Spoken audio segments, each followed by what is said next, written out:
without scheduling it first.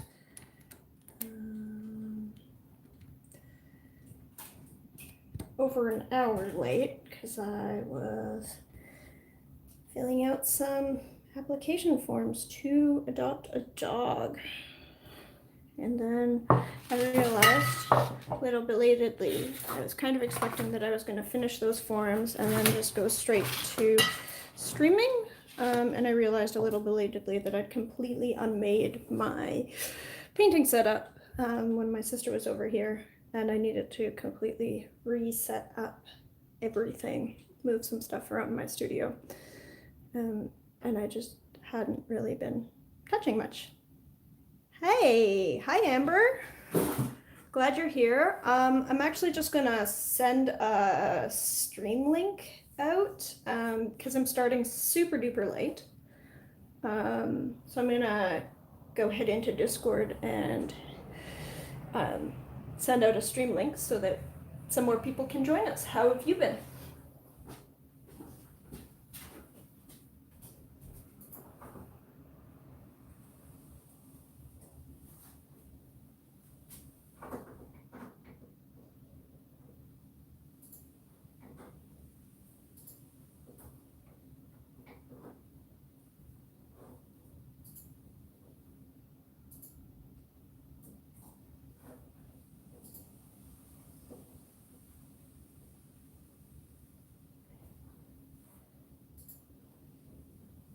So here we go. Let's do.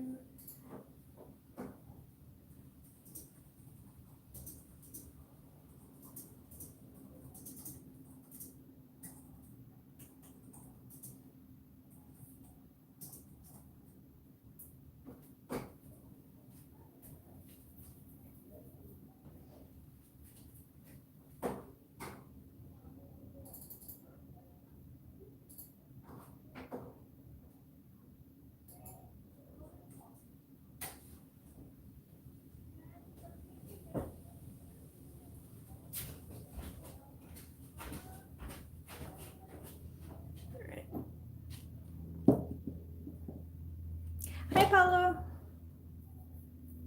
Yes, I hope you feel better soon as well, Amber. And actually, on that note, I need to grab myself something to drink. My throat is super duper dry. So be right back.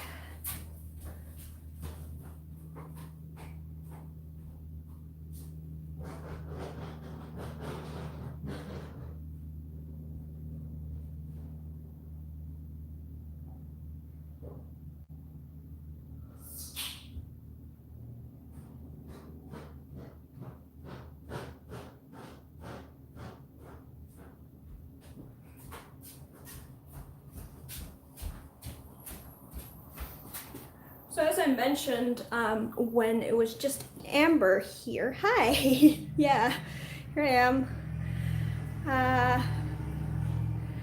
I got a little sidetracked filling out a dog application form, and I figured that I would just start streaming the moment that I was done that, and then I turned around and realized that I'd completely unmade my studio streaming space.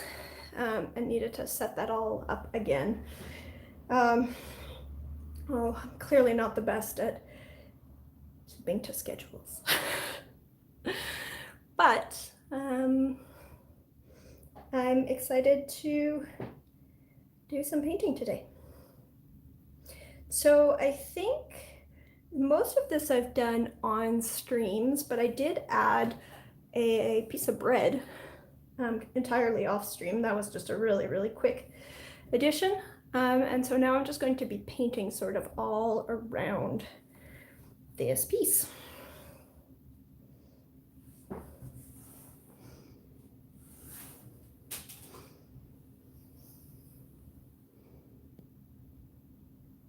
right, let me just, yes, doggy. We'll see. Since I do have, it seems, a little bit more energy on meds, and I'm gradually getting all of my health issues treated.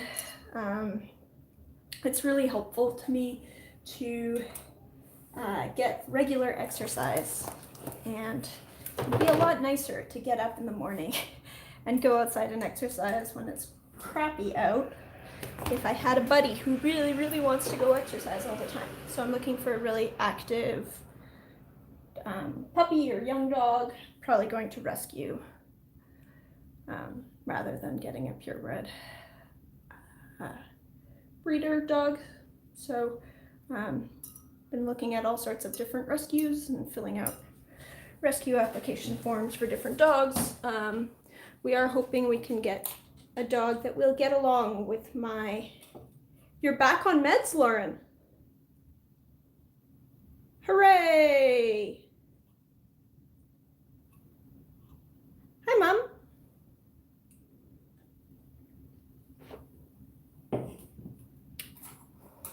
We don't have to talk about this here, Lauren, but if you would like to tell me more about being back on meds, either here or in a personal chat, I would love to hear about it. I've really been enjoying my meds. I mean, enjoying. I've been enjoying my life and feeling more capable of doing more things and not feeling as overwhelmed.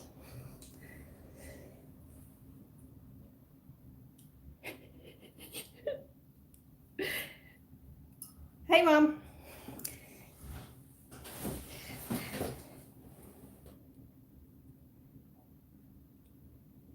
You don't even care that I'm spamming your chat. I have bigger things to worry about.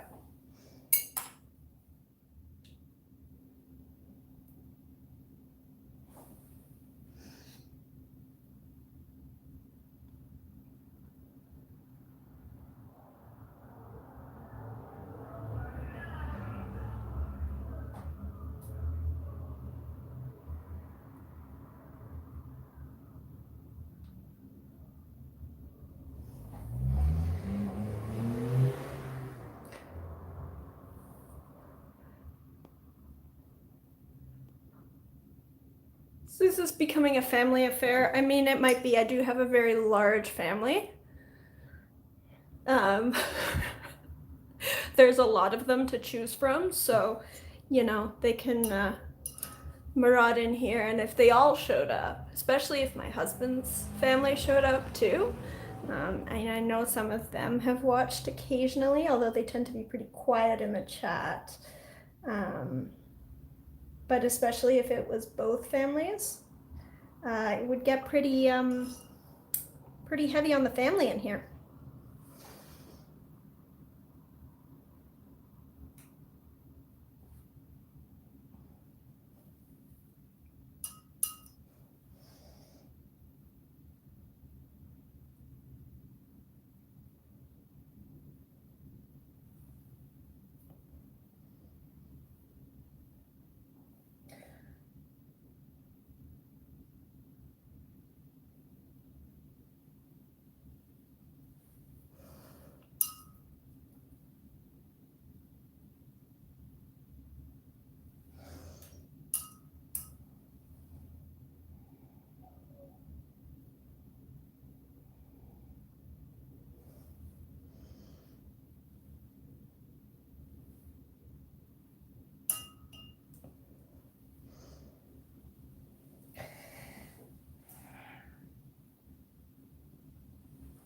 I've not been the most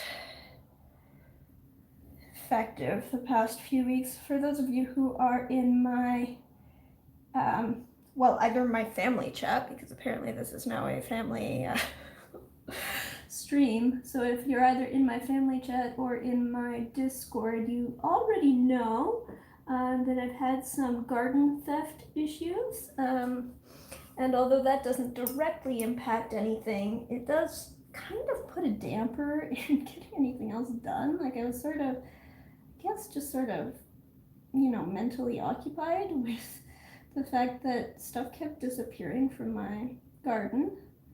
And I think I mentioned, but eventually Jordan stayed up one night and sort of kept a vigil hoping to catch the thief. And was actually able to, like, he got a license plate. So we had filed a police report and we just need to add some details to it, but hopefully they will track down the thief and have some words with him. Is that a hazelnut on the top? Yes, it is. So this is going to be the protein area, and I spilled some paint, I think. So then I just wanted to cover up that area, and so I decided to make it a hazelnut. So that's a hazelnut.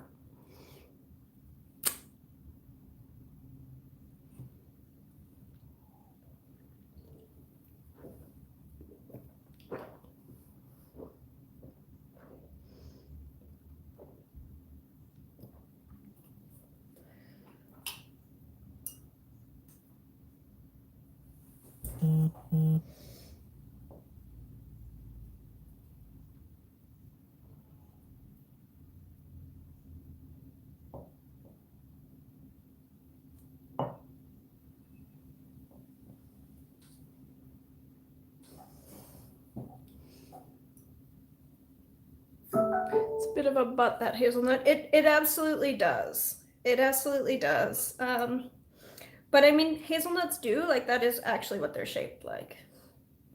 So hopefully when I have a bunch of them, then I will either have a bunch of butts and we'll all enjoy looking at butts, or it'll just look like hazelnuts.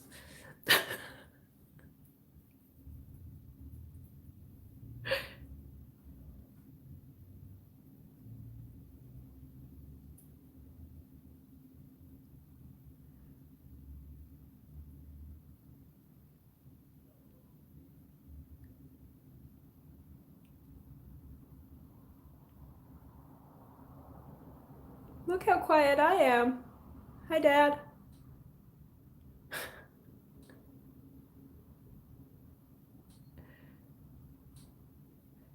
Are hazelnuts lower fat than other nuts? Not like chestnuts, but they seem a bit drier. I have no idea, to be honest. Fat content is not something that I worry about at all in my food.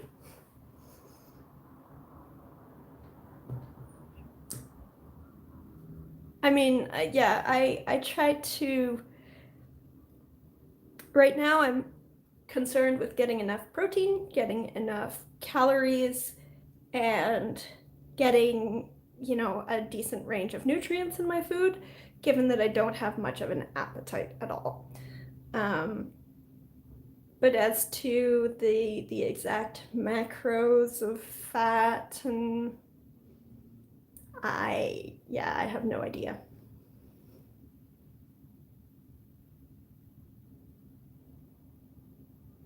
I basically just popped in to say doggy. Hi, Joy. I'm glad everyone's so excited about my dog, my completely theoretical dog that I don't have yet.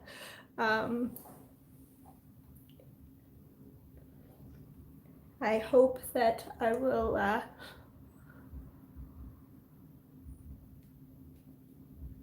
80%, oh, like 80% calories from fat?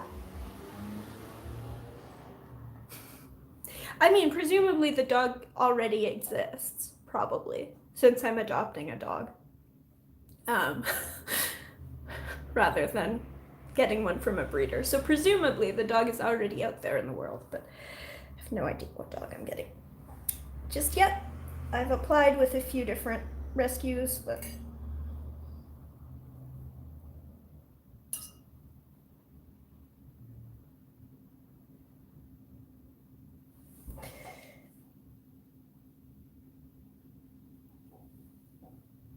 how are you, Joy? I didn't have my chat with you yesterday. I feel like I'm missing the Joy updates.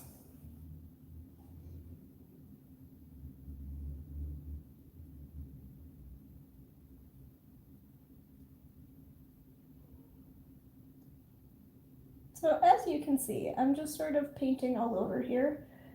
Kind of unfocused.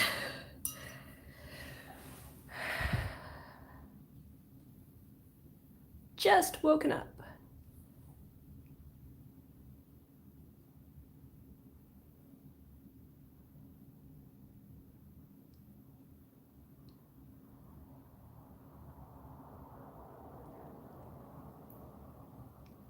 had nightmares and Moxie came to cuddle me. Aww, good Moxie.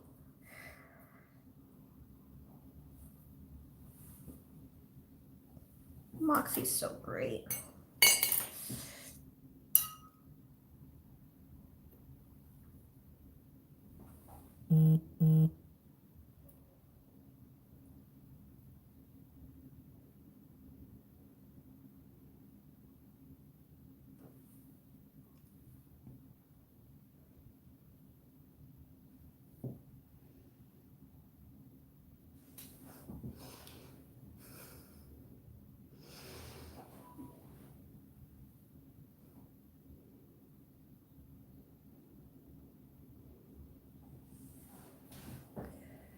I also love Nutella.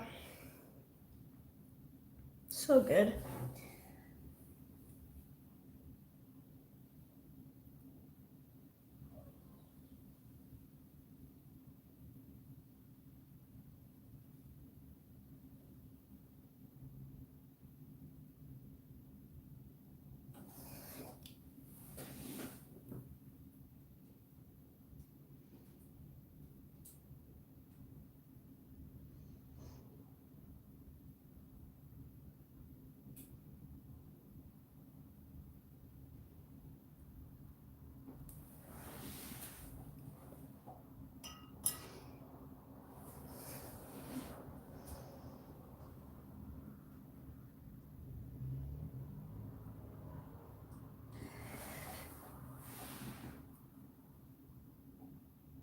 I'm one of the only people who can make the mustard color look good. What mustard color?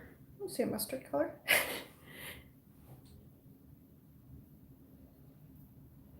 Or are you just saying like here where I've got the like shaded yellow? Oh, this. Okay, yeah. It's really more of a gold. Like I don't know. It's more orangey than I would really call it mustard, but yeah. My robe here, because I'm wearing a shirt that's like not as much coverage as I would really like.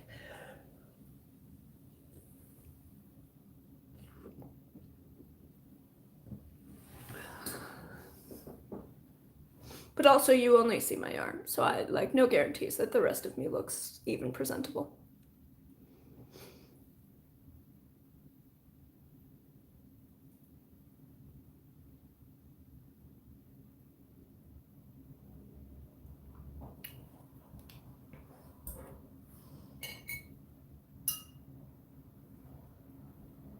My sister really, really loves golden yellows, and she looks great in them.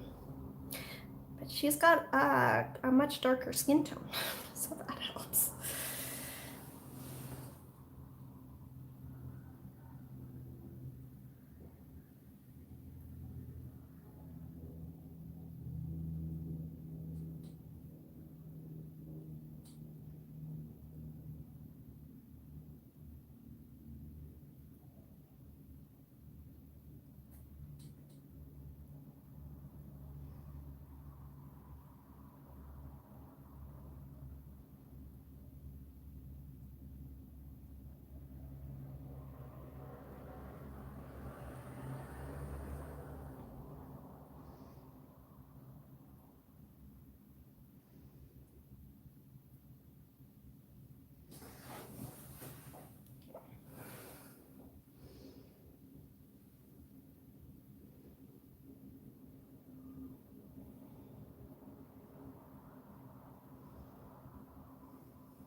I can send some pictures in Discord later of some of the puppies that I'm looking at. No guarantees that I'll get any of these though, so we shall see.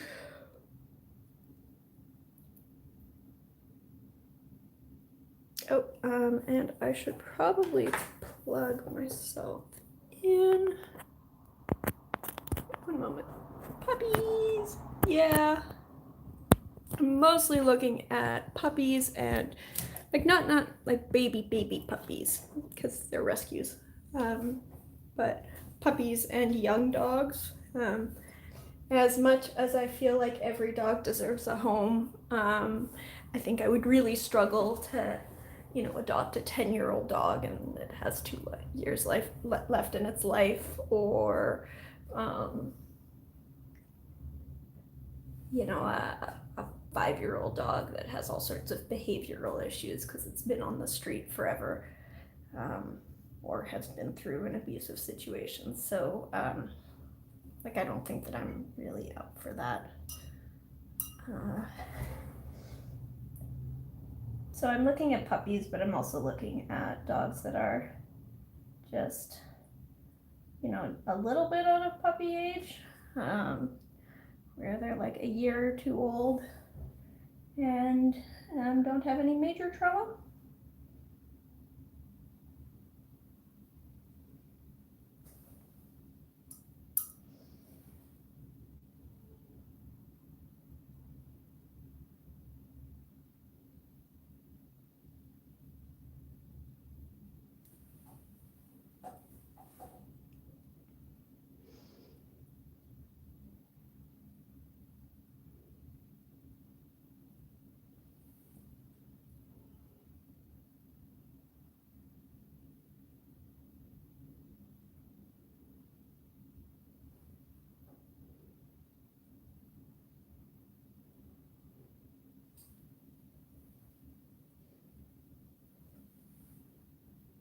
And apparently I've been, because I'm painting all around, I'm mashing my hand into areas that I've already painted, so that's not ideal. Let's correct that while I have a chance and get some here. Someone had suggested in one of the previous streams that I add some that I should add some asparagus to this painting. I'm trying to figure out where I can add some asparagus spears. I'm kind of running out of room where I could, because I've got green here, and then I was going to put tomato slices in here. So I've got to think about that before I paint too much more.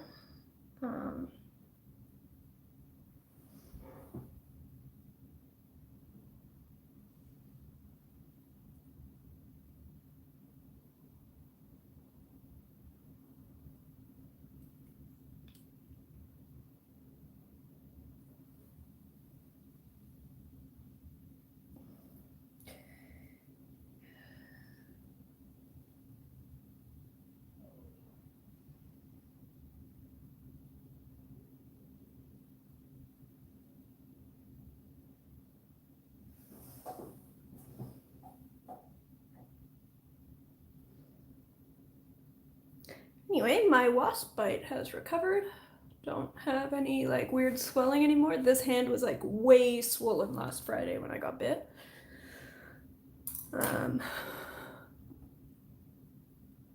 Also, I love, yeah, that was sort of unintentional, but like now that it's done, I'm kind of happy about it.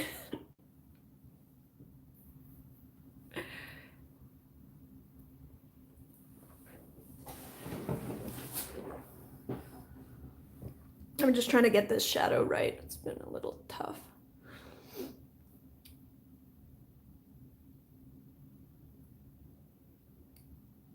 Oh, sorry. Didn't mean to. There we go. Eggplant. Again, we're kind of running out of space here with the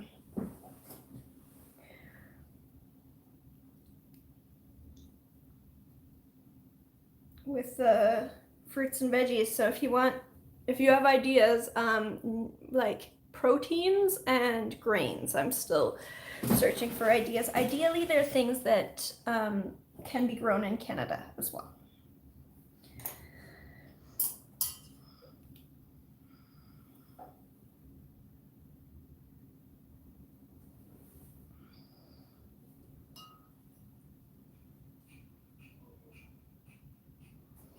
So, like, I can do more hazelnuts. Let's try to do some more hazelnuts.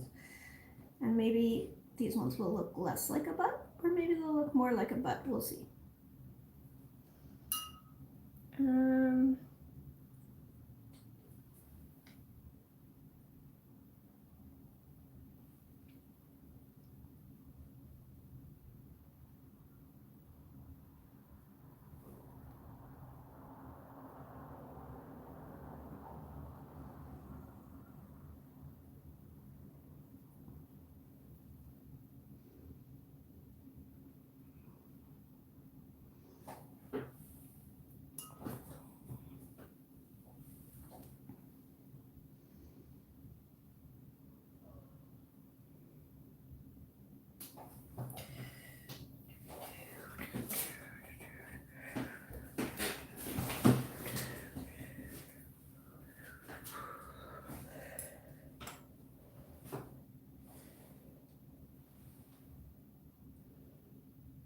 Hemp seeds from Manitoba. Yep.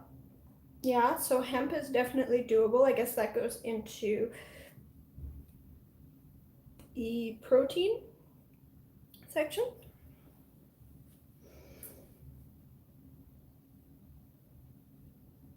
And I can even go grab some for reference downstairs.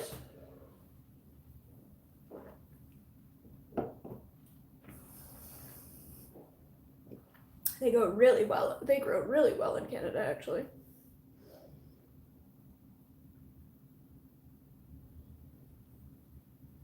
Lentils, garbanzos, I think. Probably soy, yep.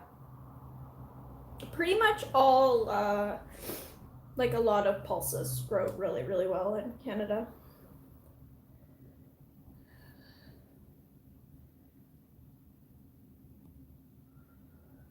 Chickpeas. Oh, you call them garbanzos. We call them both.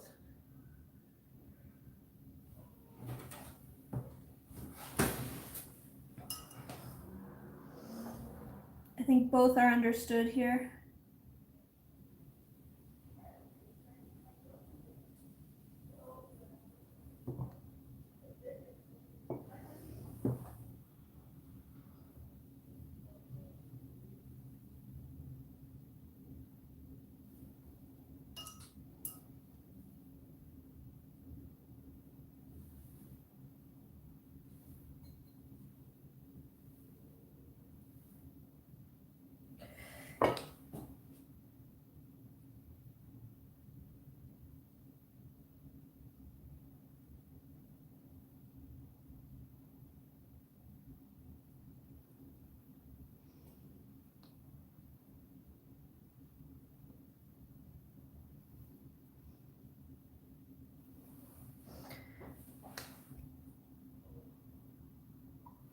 So.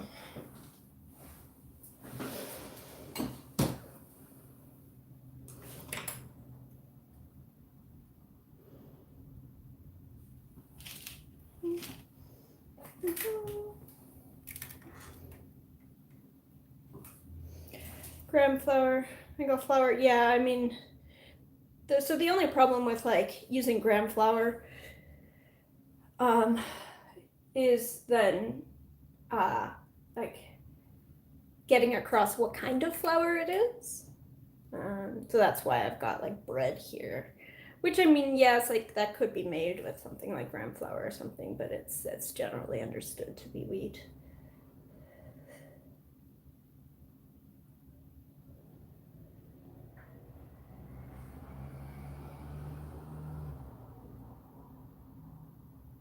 Do you get almonds? No, we call almonds in amygdalas deformatis.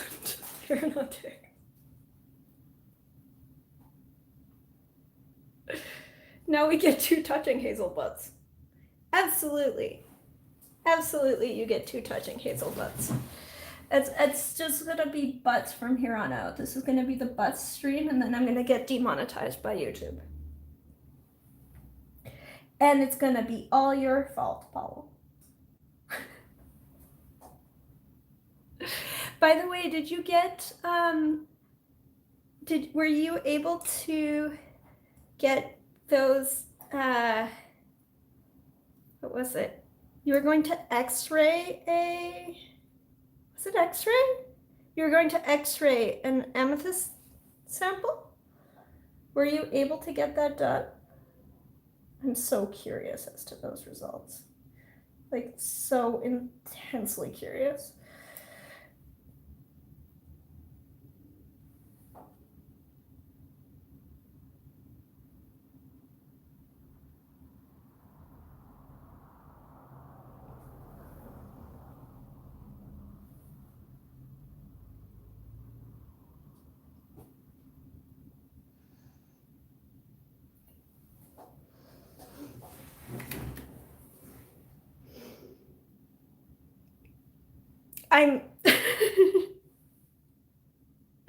I'm joking. I'm not gonna get my whole channel demonetized because we mentioned butts a few times on a stream. And I'm actually not even sure that I monetized this video to begin with, so it may just not matter. In fact, I'm pretty sure I didn't. Because it's an extra click and I was already so late.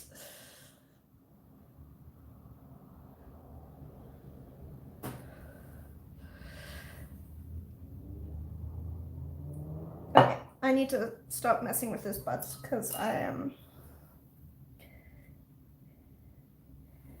like just trying to logic how these shadows work, and I don't know that I'm really doing a good job, and I'm pretty sure that I'm just painting more butts now.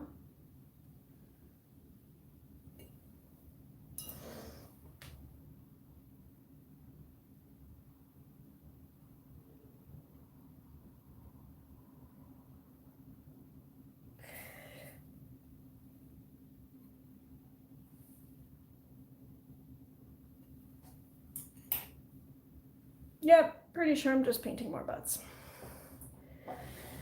And I should just stop. Stop with the butts. 1 moment.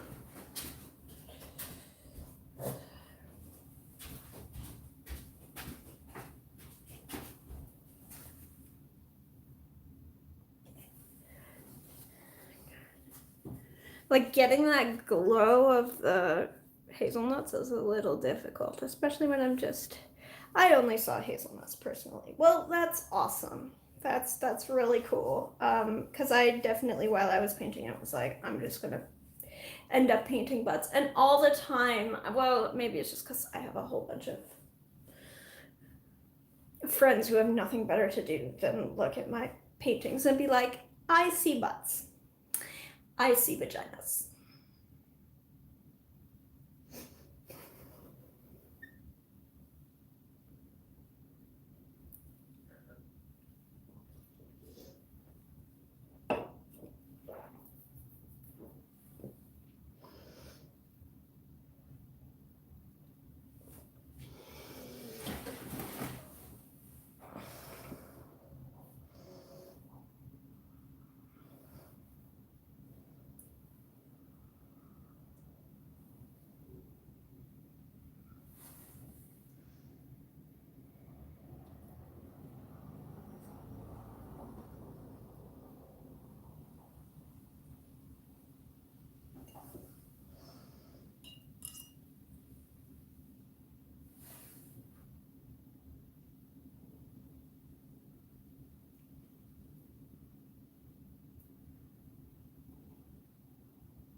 And I just keep overworking this, but actually the overworking seems to be working for these.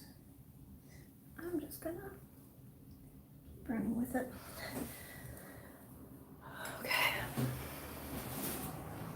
Hazelnut butts.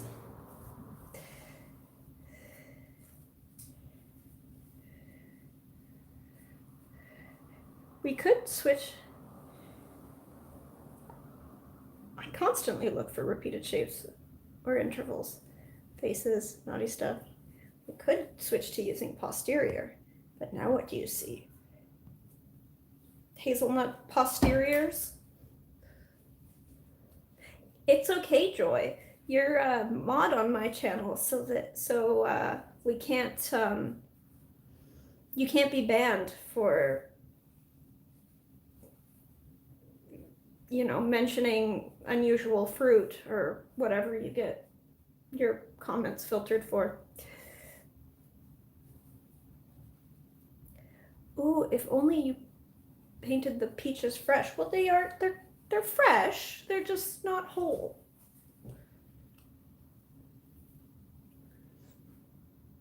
I'll paint a fresh peach just for you.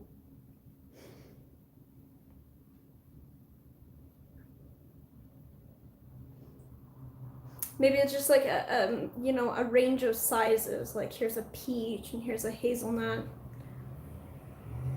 Different colors.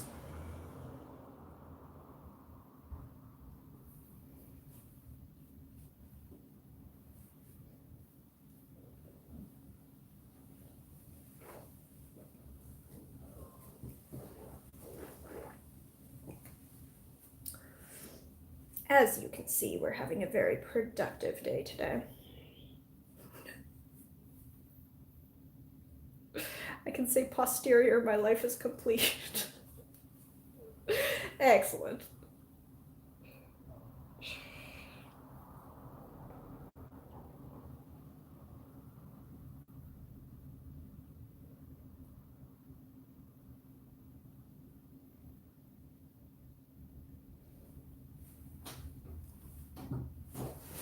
I was gonna put some pumpkin seeds in here. Pepitas.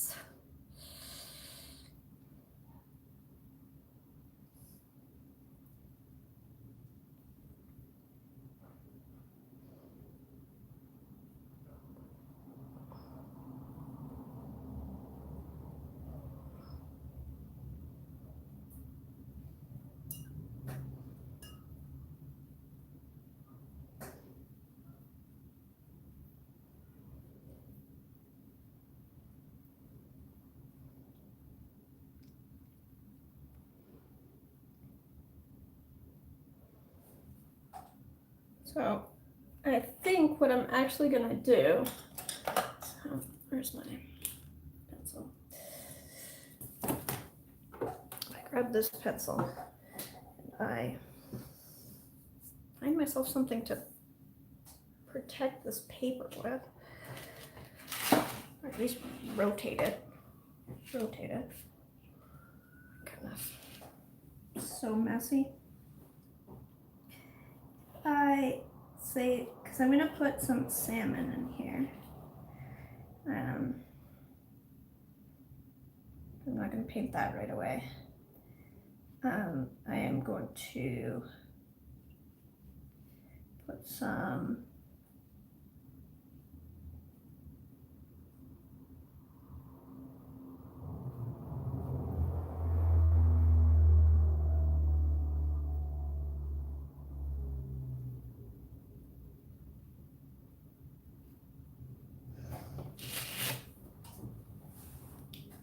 pumpkin seeds in here.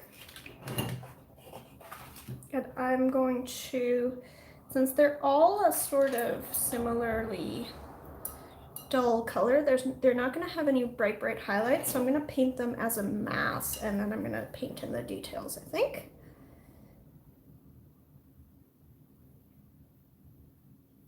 That's my plan there. So I'll add in,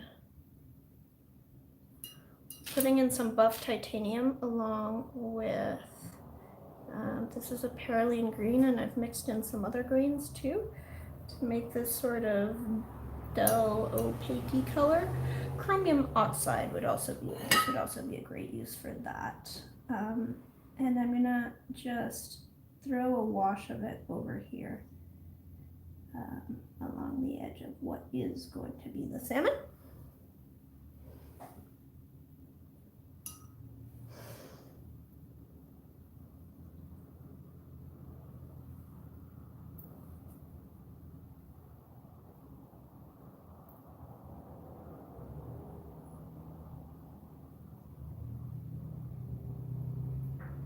And I'm just gonna sort of make a variegated wash, and then I'll use that to create my shapes in a little while.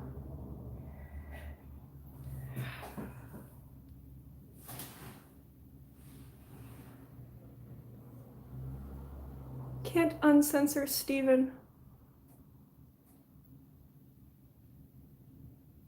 I can even uncensor Steven. Oh, okay, okay, I see. Wait, what? Bye? Sorry. Joy, are you going? I'm so confused. What's happening?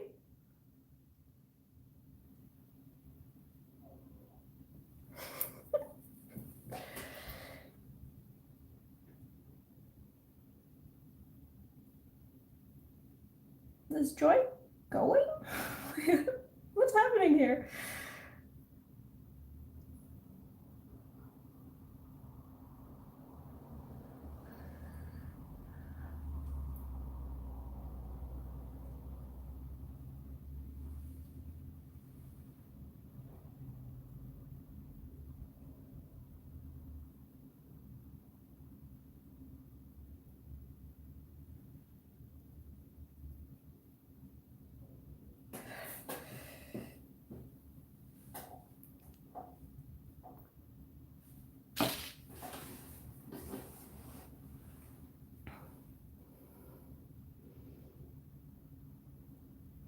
Stay. Yes, yes, I agree with Lauren. Lauren's great. Have some seeds. Also that.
Okay, so then this needs to dry, but then I'll paint the seeds into that.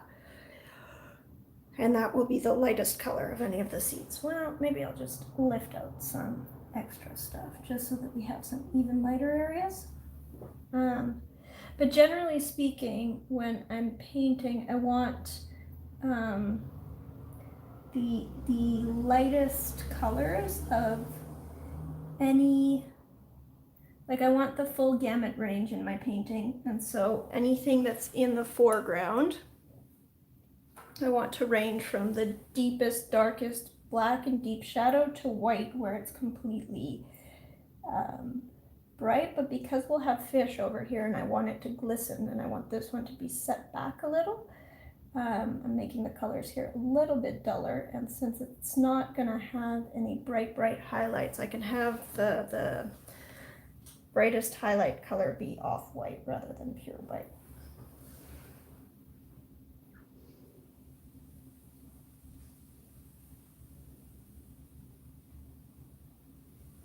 And then I'll have some hazelnuts in there, probably some eggs, some cheese, but I also want to have a lot of vegetable-based proteins, not just meaty stuff, because it turns out that you can get lots of proteins from your plants.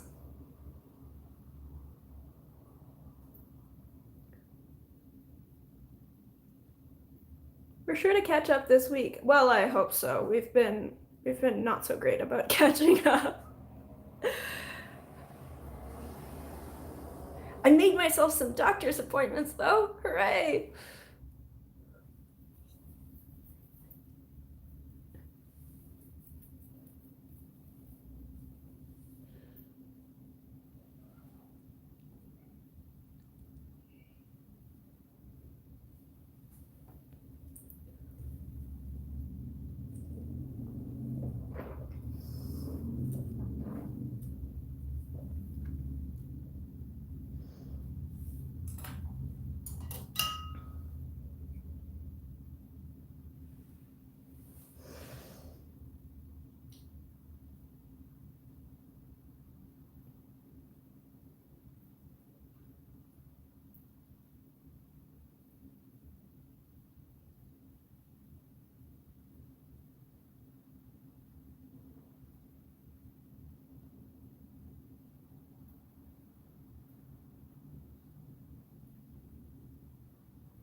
So I got some new paint from Elijah, Sela Paint Company.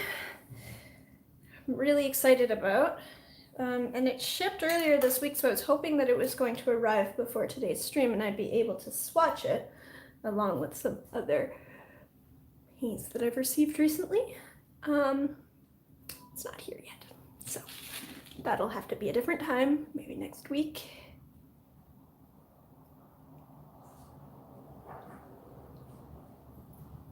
Tempeh is a good protein source, but is not overly photogenic. Actually, I think that's probably doable.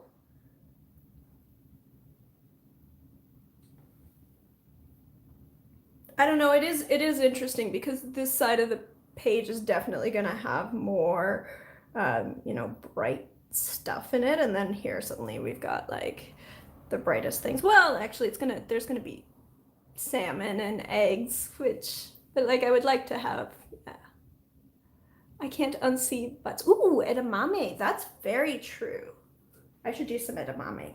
That's a great idea.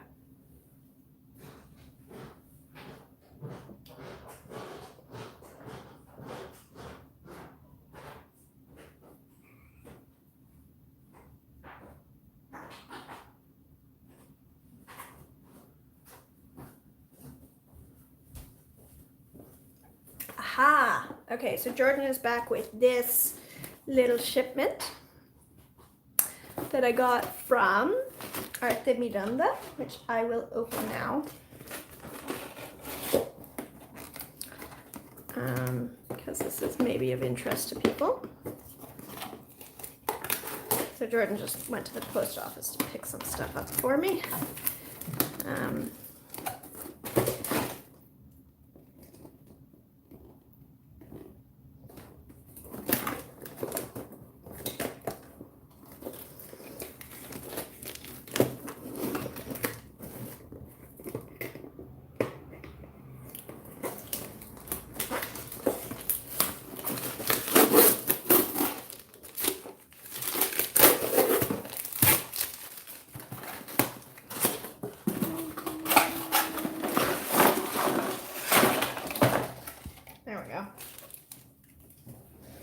Okay, so this, I got some of the Rosa Gallery paints. They're cadmiums because they're very, very, very affordable for cadmiums.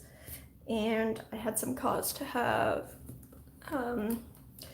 some cadmium paints. I don't use them very frequently because they're fairly opaque.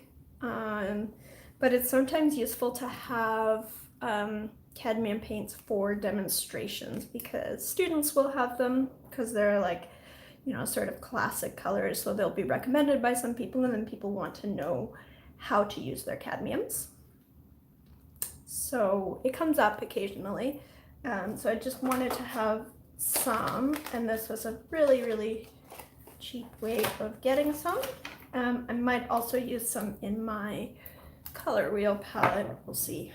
And then this, which is kind of goofy because it's one of these paint hoarding situations. It turns out that, so this is a new, like it's a new introduction from Magello. It's PV 102. I have one tube of this stuff, which I'd gotten in a previous order. I really enjoy it. I don't really use Cobalt Violet, like the Cobalt Violet light, very much. But so the weird thing is they introduced this and then like it seems like 2 months later they discontinued it. So it's not in the current Magello Mission Gold line, but Artemidon I think still has some in stock. So if you want to stock up, now's the time. It's like a cobalt. It's one of the light Cobalt Violet colors, but it re-wets a lot more nicely and is a lot more saturated than many of them. So so I got these, and then leaf green, which is just a color that I really enjoy, and I'm constantly trying different brands of it. And here's Jello version. Now I do have, I've been swatching the Magello Mission Gold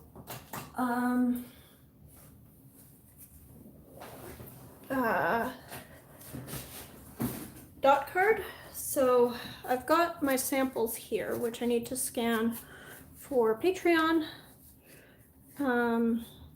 Before putting them in my notebook, but they're really pretty. So is PV 49 still the brightest?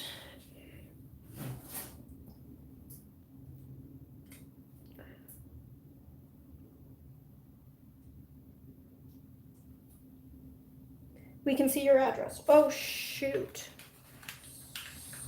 You know what? You can Google my address anyway, so unfortunately I think that just has to... Thanks for letting me know. I try not to make it that obvious in video, but unfortunately that is something that is often visible. Is my full name and address, and it's easily Googleable as well.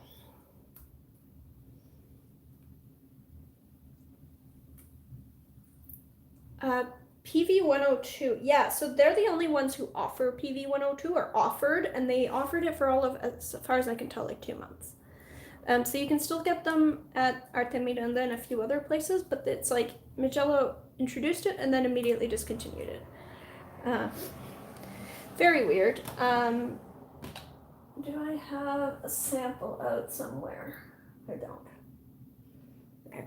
I can make a sample, I guess. One moment.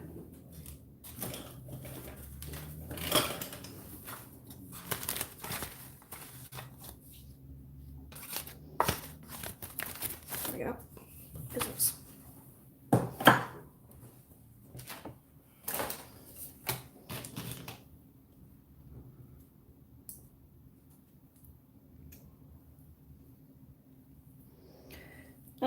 Yeah, so PV102, other brands will use this light Cobalt Violet color. They'll make it with either PV14 or PV49.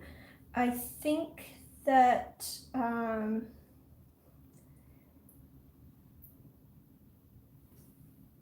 Stephen, you're probably right that PV49 is the brightest pigment in that part of the color wheel, like the brightest pigment that's usually light fast. There are others, but they are like there are fluorescents in that range of the color wheel, but they are, of course, pretty fugitive. This one's not quite as bright as some of the PV49s, but it's still pretty bright. And it's got some really nice granulation, but it re-wets really nicely, like even from dry, even from a dot card. Oh, duh, that's where I would have had the sample, is in the dots. So, yeah. So this is in the dot card. So this is from a dried dot, and you can see how nice and bright that is, and how nicely it re-wetted from a dry dot. So it's really too bad that it's discontinued. I don't know if that's down to the unusual pigment or just Magello's formula, because their formula is often very easy to re-wet as well. So like a lot of their paints are easy to re-wet, even if they're made with pigments that might otherwise be harder to re-wet. Like their ultramarine re-wets really nicely. Their other cobalts re-wet really nicely. But regardless, that's a thing.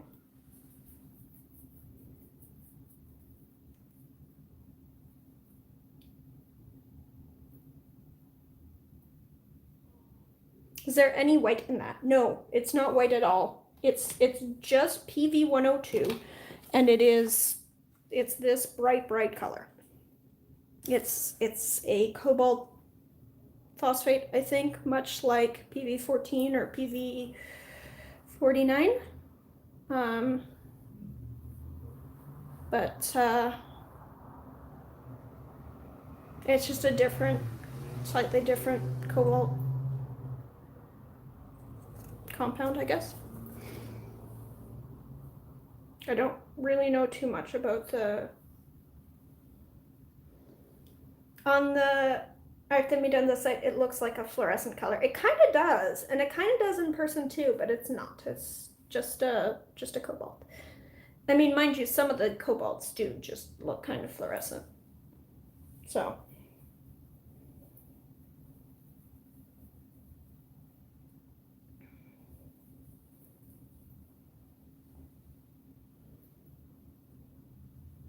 hi, Lizzie. It's so nice to see you. I really need to send you a message over on Discord. It's been a while, and I've just been so distracted with other stuff that I haven't gotten around to it. But thanks for stopping by.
Leangle, do you have an electric toothbrush? Yes, I have an electric toothbrush. Where is that question coming from?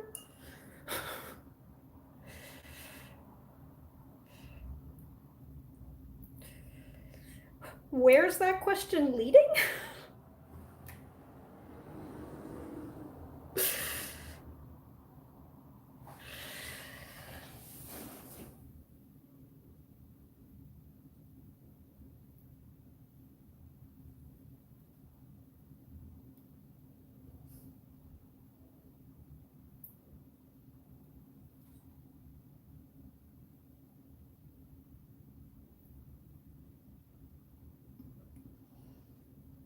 Oh.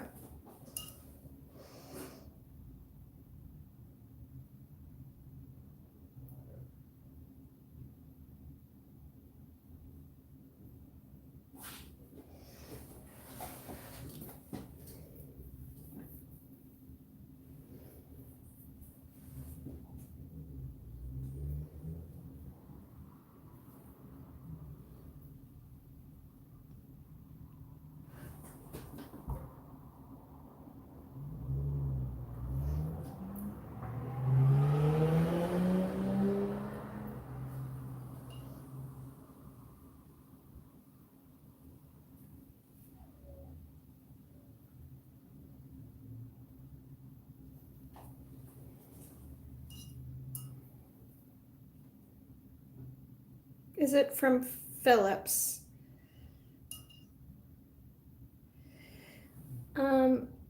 No, I think it's from Oral-B. We didn't buy it. It was like a promotion, I think, from our last dentist. Or like if you book some kind of an appointment, you get toothbrush. I don't know. It's like you get a cleaning or a whatever or something. Change dentist. I did change dentist. Like now I changed dentist. The toothbrush came from the previous dentist. Obviously we've got new heads for it, but I think it was originally I think it's Oral-B is the brand. I'm not actually sure, it's been a while. We just got like a bulk amount of the heads.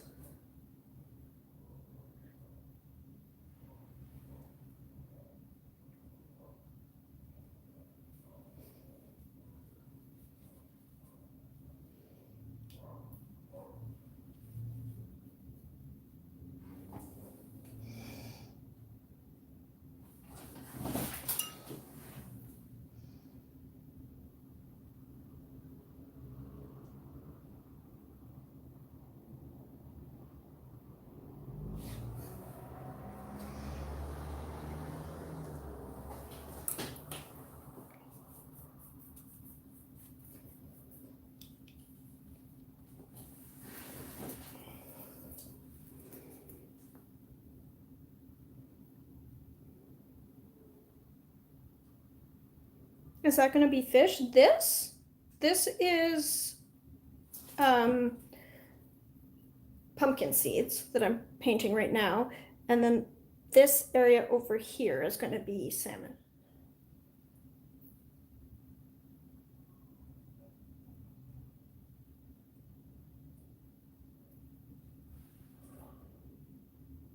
Yeah. Yeah. So this is all proteins, this area. So I'm gonna have I think a piece of fish, some eggs, and probably some kind of cheese, and then the rest is all just gonna be pulses and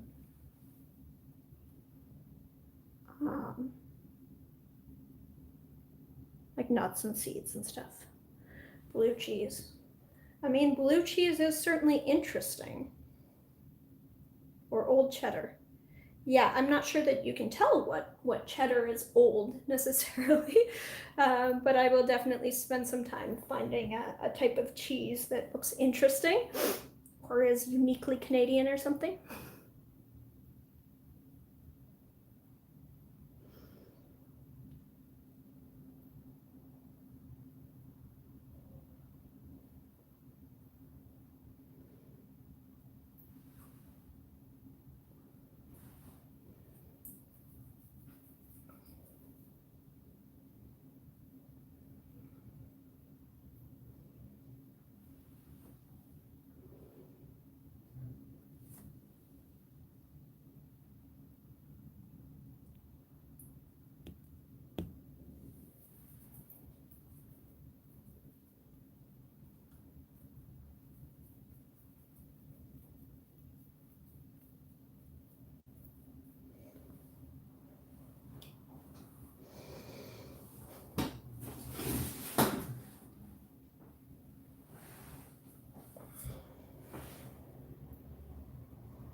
Oatmeal is percentage of calories. I mean, I know it is, but I think that if you ask Health Canada, they place oats under grains, so that's where I'm going to put it. I mean, actually, a lot of grains and some vegetables as a percentage of calories have a lot of protein, but unless you are eating a lot of food, they're not going to be your primary source of calories in a meal, like even in a vegetarian diet. It's like you can get enough calories from potatoes if you eat only potatoes. Or enough protein from potatoes if you eat only potatoes with the skin on and you don't put oil or anything on them.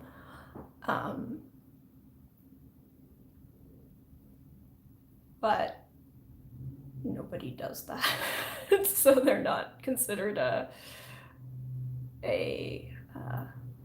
primary protein source. You're more likely to get something that's,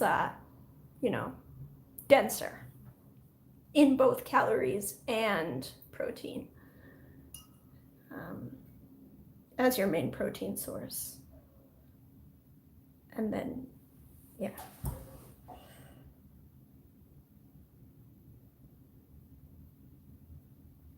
But yeah, also, like I'm not trying to make a statement with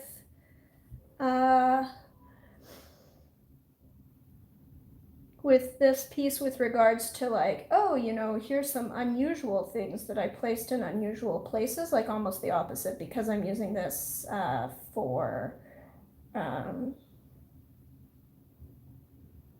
as a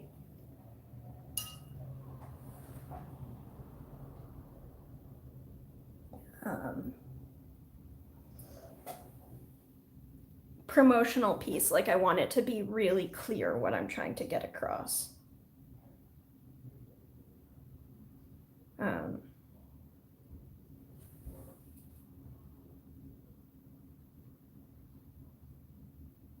Right? Like I might do this differently if this was being commissioned by a specific publication that wanted to talk about the surprisingly high protein value of certain foods, then I might place something different in the protein section. But since this is just a promotional piece to show like the range of things that I can paint, and here's how I get across an idea like the Canada Food Guide, I'm not getting too creative about where I place things or making any statements about, you can get all of your proteins from vegetables. Like, yes, you can, but that's not what the Canada Food Guide is necessarily all about.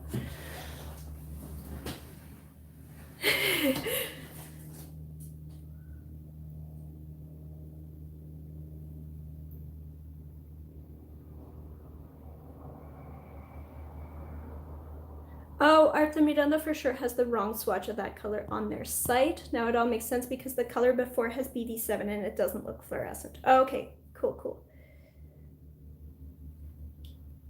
Lump of seeds.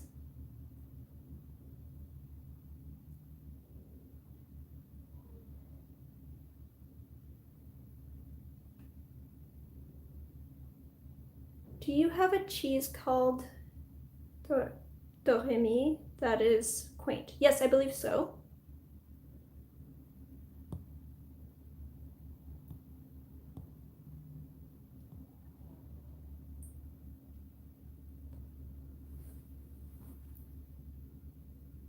No, for sure. I don't expect you to paint a lump of oatmeal. No, but I mean, I might do a lump of oatmeal. So if you do, I'm just gonna put it in the grains.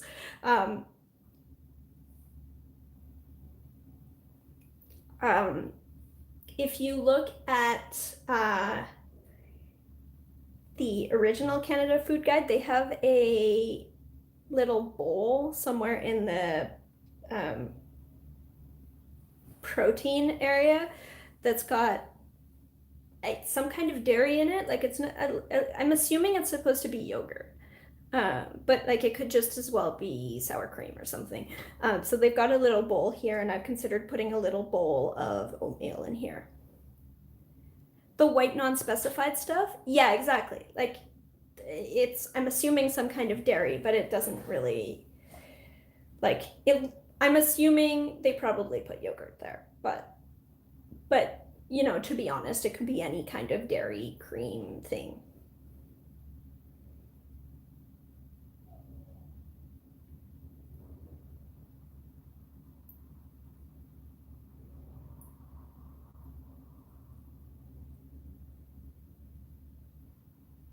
Oats look nice. Yeah, yeah. So I'm thinking that I might just do like a bowl somewhere in here, potentially. Um, and put oats in there.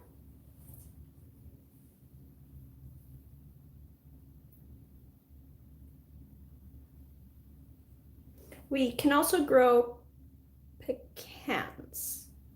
I think in parts of Canada, and definitely not almonds,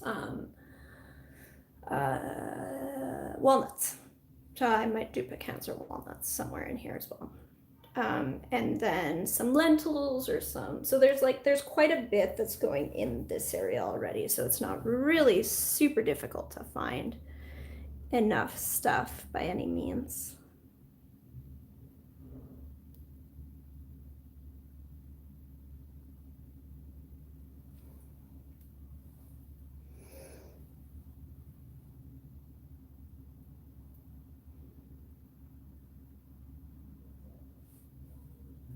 The red lentils are nice looking. Cooked or raw? Like I think I might end up doing like the brown lentils just because when you make cooked lentils, they sort of smush. And we've got things like bread both in mine and in the original version. Cooked, they're mush. Yeah. Yeah. Wait, are you painting everything today? No, no, no, no, no. Absolutely not. Doll. Yeah, I love doll. Mm-mm-mm.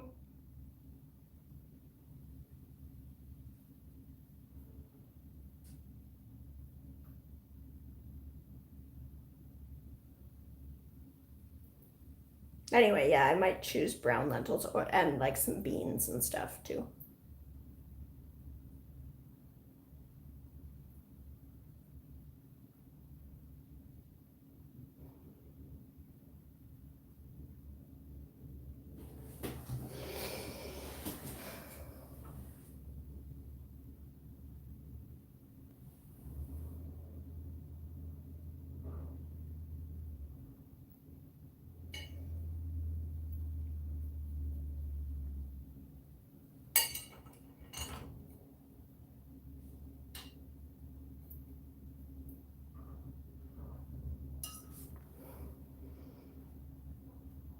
French lentils are very visually interesting. Yes. Yes. So like those are the ones that start out like sort of like greenish brown.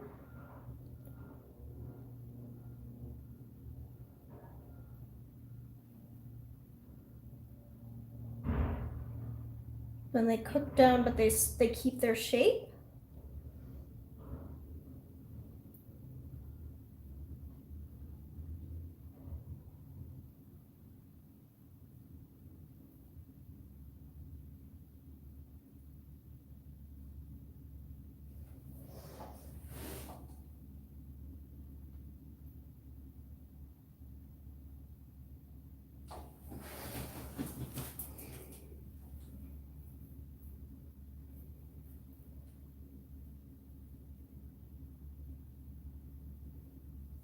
Yeah, so I think well, maybe I'll just have them lightly cooked or sprouted or something. That's the other thing is I can do sprouts. But I do want them to be, I do want things that are like ready to eat.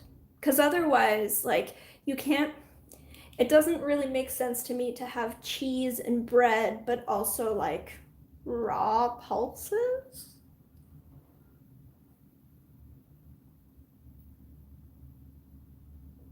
cooked broccoli, but yeah, yeah. So I'm trying to paint things the way you would eat them. And fresh and as much as possible, but yeah.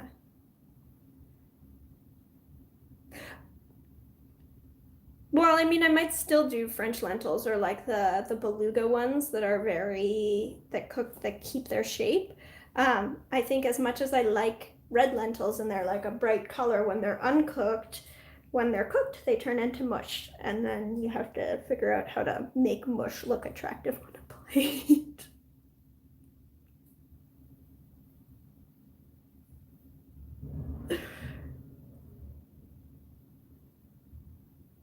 A lot of spotted beans look very boring when cooked. Yeah, we can do black-eyed peas though. Bye, Paulo. Thank you.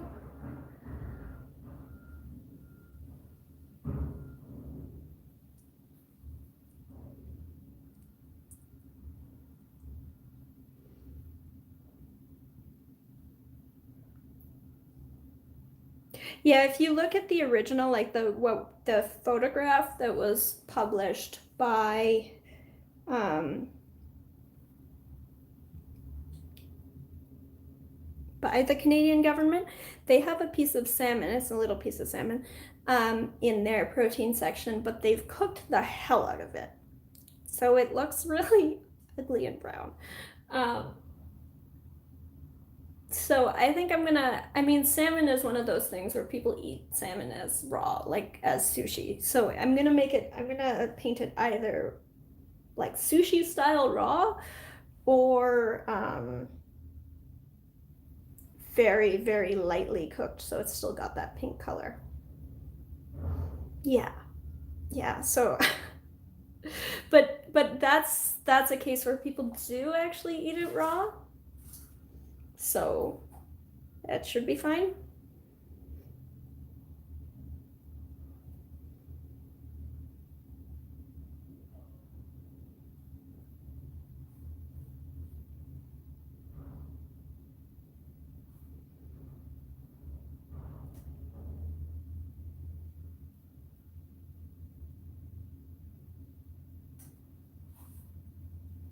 It is interesting because with the vegetables, I was like, I changed a lot of things, but mostly I changed things to like, oh, I prefer to eat this. Like, I really like peaches. Why are there no peaches in this?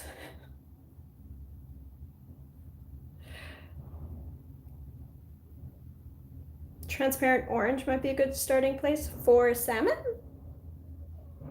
Potentially. I was thinking, that's the quinacridone coral or the quinacridone red. Um, I guess it does really have more of an orangey tint, even though, doesn't it? I don't eat much salmon, as you can see, or like any. I've been vegetarian a very, very long time.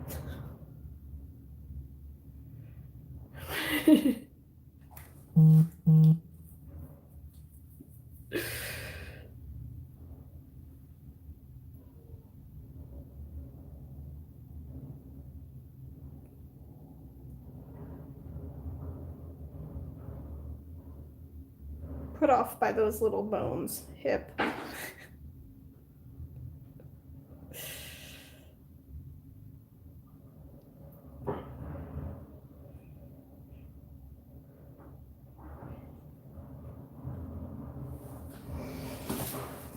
I mean, to be honest, I've been vegetarian since I was a little kid, and my original reasoning when I was like 6 or 7 was definitely put off by those little bones.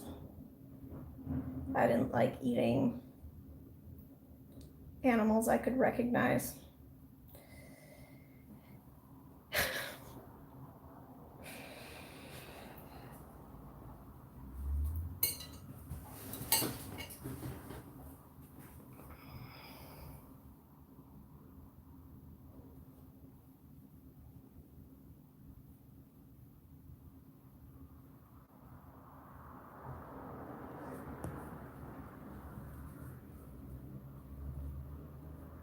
brief period around age 6, Lee was a hot dog vegetarian. I was.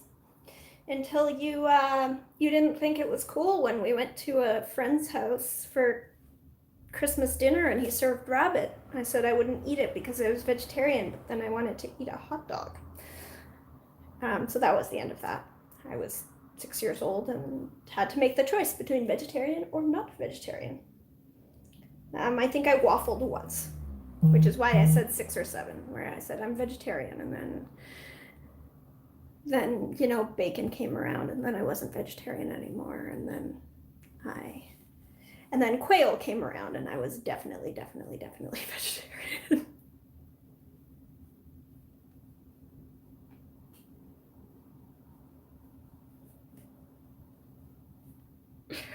But yeah, so I've been vegetarian since I was 7. So things like the color of salmon are not something that I've spent a huge amount of time looking at on my plate.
I'm guessing that the orange color you see in store-bought salmon is not all phytochemicals. I have no idea.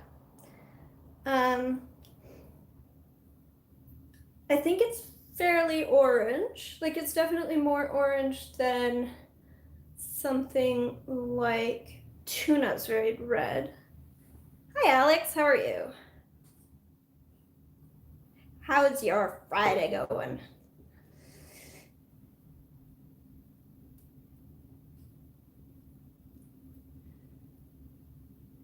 That's Friday from a clearly overtired brain. Indeed. Oh.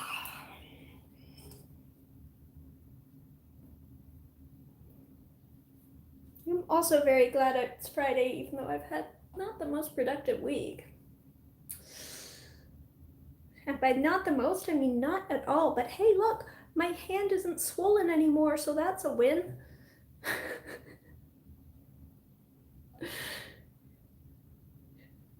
For a few days in there, it was swollen to like double the size of the other one, but they're the same now.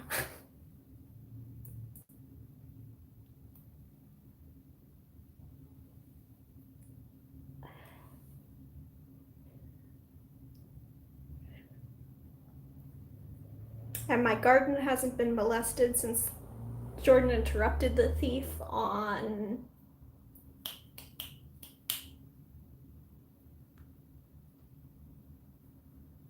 Friday night? Saturday? It's been a week. I've planted some new things, although I stuck to things that aren't flowering. And that won't flower until next year, so that they can, like perennials that will establish themselves and hopefully have like bigger root systems. Like I chose things that really root themselves, so that by the time they're interesting, hopefully they'll be settled in. I did also get some replacement citrus. So I had 3 citrus trees, and one of them got stolen. So I had a Meyer lemon and a tangerine and a macaroot lime, or commonly called Kaffir lime, but we don't like that name. And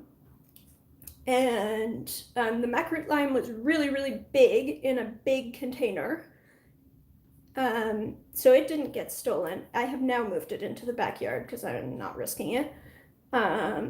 The tangerine was already in the backyard, and the Meyer lemon was in a smaller, like it was in a medium-sized container, and the container was plastic. The whole thing left. Like it wasn't even dug up. They just took the whole container. And it was a small shrub, but it was fruiting already.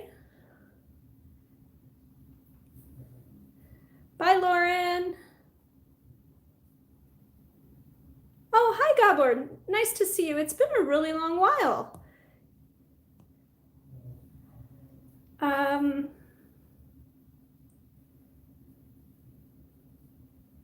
Yeah.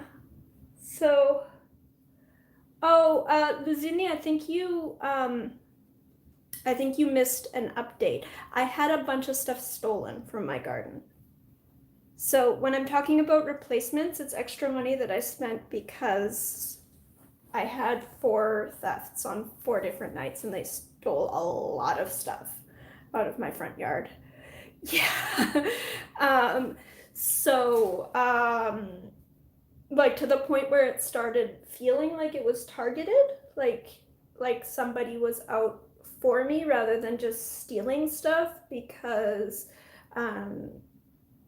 now most of my neighbors don't have too much going on in their yards, but like 3 doors down has a pretty substantial garden, and nothing seemed to be stolen like down the street or around the corner. It was all in my front yard, and my front yard was just like completely picked over. $1,500 of damage over the course of 4 nights. And so on the 5th night, Jordan stayed up overnight. No, we're replacing stuff. So on the 5th night, Jordan stayed up and kept a vigil, and somebody pulled up in a car with vanity plates. So they had like a custom license plate that said Craig A on it, stepped out of their car, and we're pretty sure that he was coming back to steal some stuff at 4:15 a.m. But he got spooked because Jordan stepped out into our mudroom to get a picture of the plates. So the door opened, and Jordan was visible in like light from our front hall, basically. We haven't been troubled since then. We have filed a police report, and we're amending our police report. We checked with the neighbors that they don't know a Craig A. There was no Craig A visiting them at 4:15 a.m. So we have to amend the police report to add those details. Yeah. Yeah. So it's really, really, really, really quite upsetting, because my front yard usually has like a lot of flowers and stuff, and most of them are gone because they just picked over everything that was flowering. They picked over they clearly weren't very aware of the value of things. So like stuff that has no resale value got stolen right alongside things that, like a fruiting Meyer lemon. So I was about to have Canadian citrus within weeks. Like it had a lemon on it. Yeah. They were just picking anything pretty.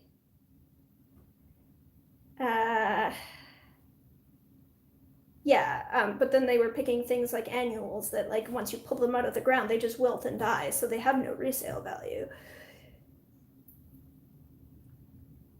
Craig considered lemons as valuable as we consider all the hugs. Yeah, anyway, so I'm very upset about the lemons, but I did get some replacement citrus.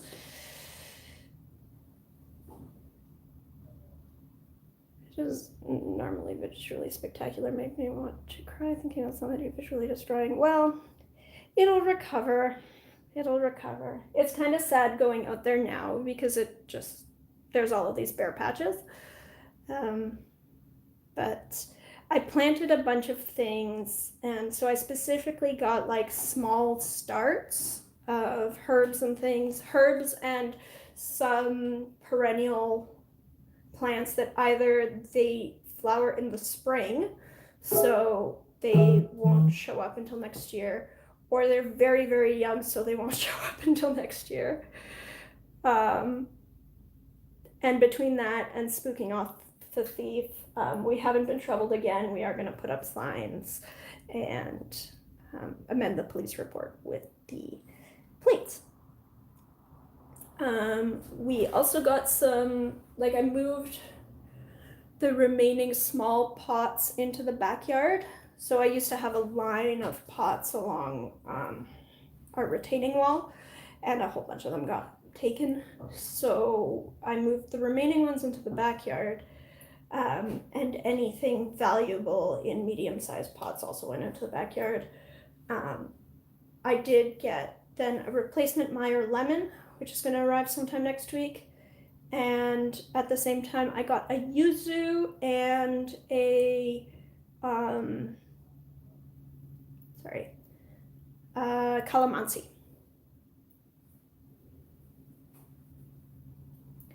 It was because of you. It's heartbreaking because it was long, but you can do it again. Yeah, no, absolutely. It was just a little, it took me it was a little shocking last week where the first time that stuff was stolen, I was like, well, that's shitty. But it was a few plants went missing, oh, well, that's crappy. Somebody stole stuff. And then 3 nights back to back, or 3 out of 4 nights back to back, stuff got picked up out of the garden, and it went from being well, it's full and lush, to well, it's full and lush and there's a few things missing, to it just looked trashed. So yeah, it was last week was really hard, just trying to figure out what am I gonna do with this, because I couldn't even, because they were stealing even annuals, they were stealing stuff that was just it has no value. I got it as seeds. The moment you pull it out of the ground, you steal chamomile, it's gone. You can't put it. Yeah. So even if I were to replace it, the fact that they were coming back night after night and stealing stuff,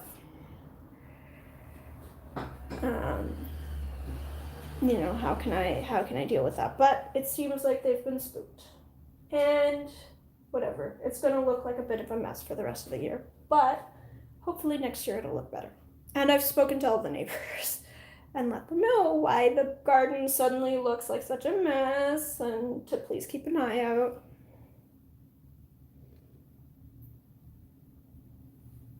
So yeah, it's been my week. How's everyone else?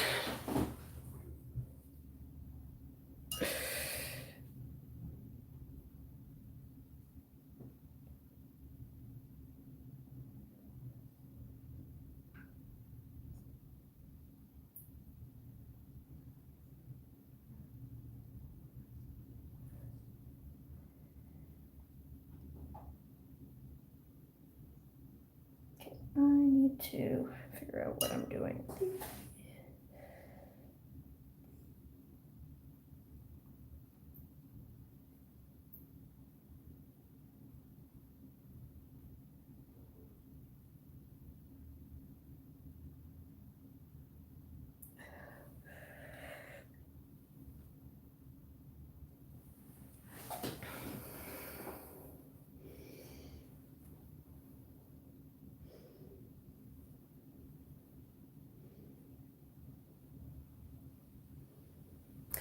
The other interesting thing is I do have, I have my front, I garden, my property is really small and doesn't have much of a backyard.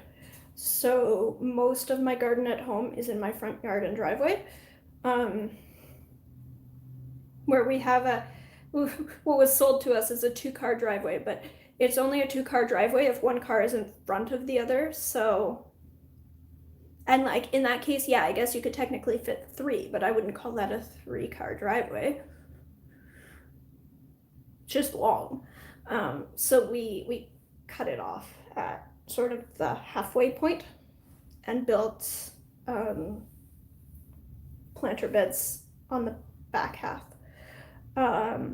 So we have plants there. Those weren't touched. We have some plants in the backyard, and then we have plants in the front yard. And then I also have like a community garden, which is in a public park.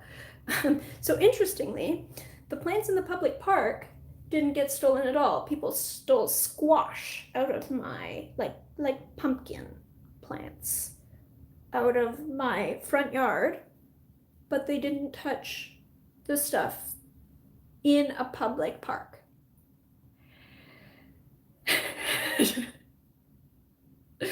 So I do still have, like, the front of my house looks a little off, but in terms of harvest, I'm still fine. I'm just like, I'm missing a few where I had like a few varieties of peppers, and so some of them I planted here and some of them I planted at the other place.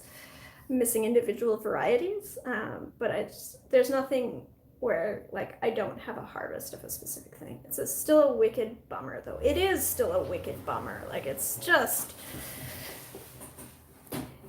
and it sort of like, I guess, shakes your confidence in where you live.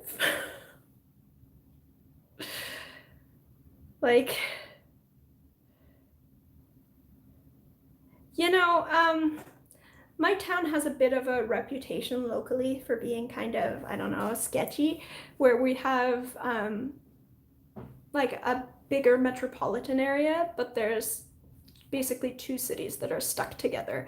So you've got Waterloo, which has all the universities and all, used to be like a tech hub, and you have Kitchener, which was like a manufacturing hub, and then when manufacturing got shipped overseas, it especially in the 80s and 90s, it was like pretty rough. And since then, like a lot has changed, but Kitchener still has, I guess, a bit of a reputation as being like the rough side of town. And within Kitchener, we're right across from a factory. We're not in the fanciest part of town.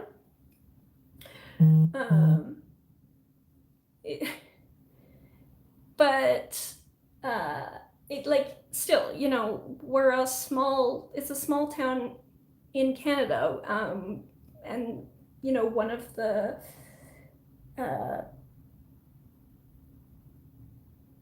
wealthiest at that. It's like we don't have really serious crime issues.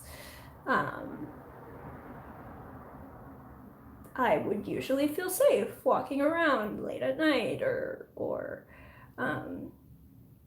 leaving stuff out. Like it's not, you know, at most we'd have, you know, more just like any kind of criminal activity we'd seen in the past was always just like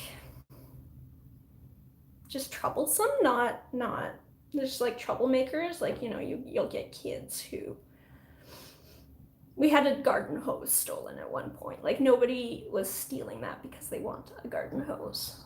We wouldn't really worry about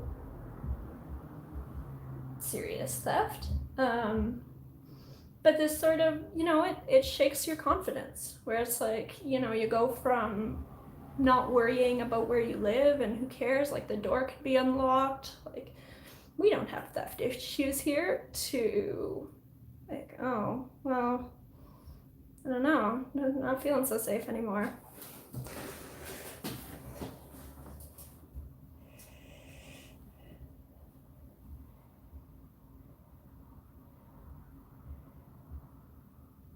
I've lived in some questionable areas, I can definitely understand that, but where you have your own, so it is a front yard, and it's not just my front yard, but also I garden in I call it the hell strip. It's the boulevard area in between the sidewalk and the road that technically belongs to the city, but if it's in front of your property, you're allowed to use it.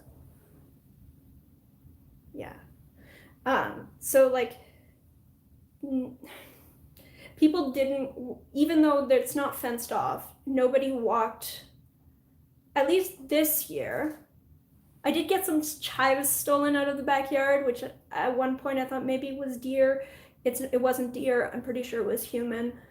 Pretty sure it was the same humans. Those were stolen out of the backyard. But this year, nobody went around to the backyard. Even though it's open, they could. It was all in the front yard.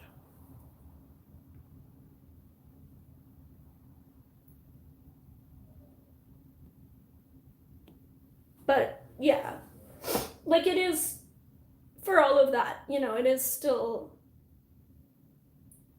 yeah, we have a fully detached house in a neighborhood full of fully detached homes.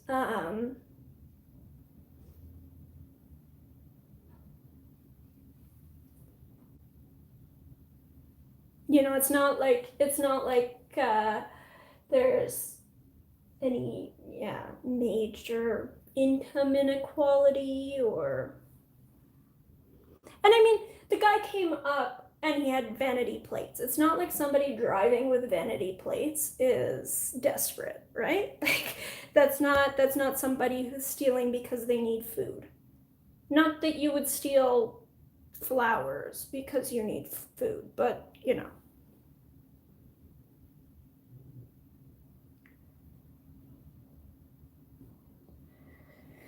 Hi Jill, how are you?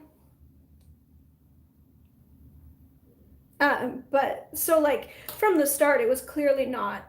It was like more organized, and with the amount of stuff that was vanishing, we did suspect it was a vehicle. But just the fact that somebody pulled up in a new car with vanity plates, like, I not again. I mean, again in the sense that I had 4 separate nights, but not in the past week. Yeah. Yeah. I'll show up on Discord tomorrow, but now I'm falling asleep. Yep, okay, yep, no worries. And then on Sunday I'll do a Patreon stream as well, which I realize now is the first, not the last day of the month. I just screwed that up last week, so.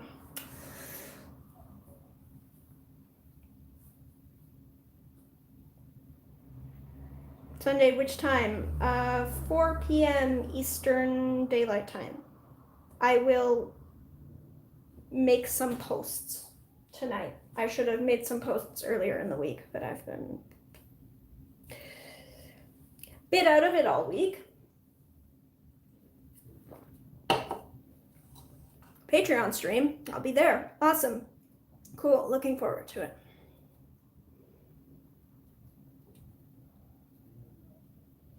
Yeah, so I mentioned on Discord, but on Friday, while moving the last of the plants away from the front yard where they were getting stolen, I got a bite on my hand.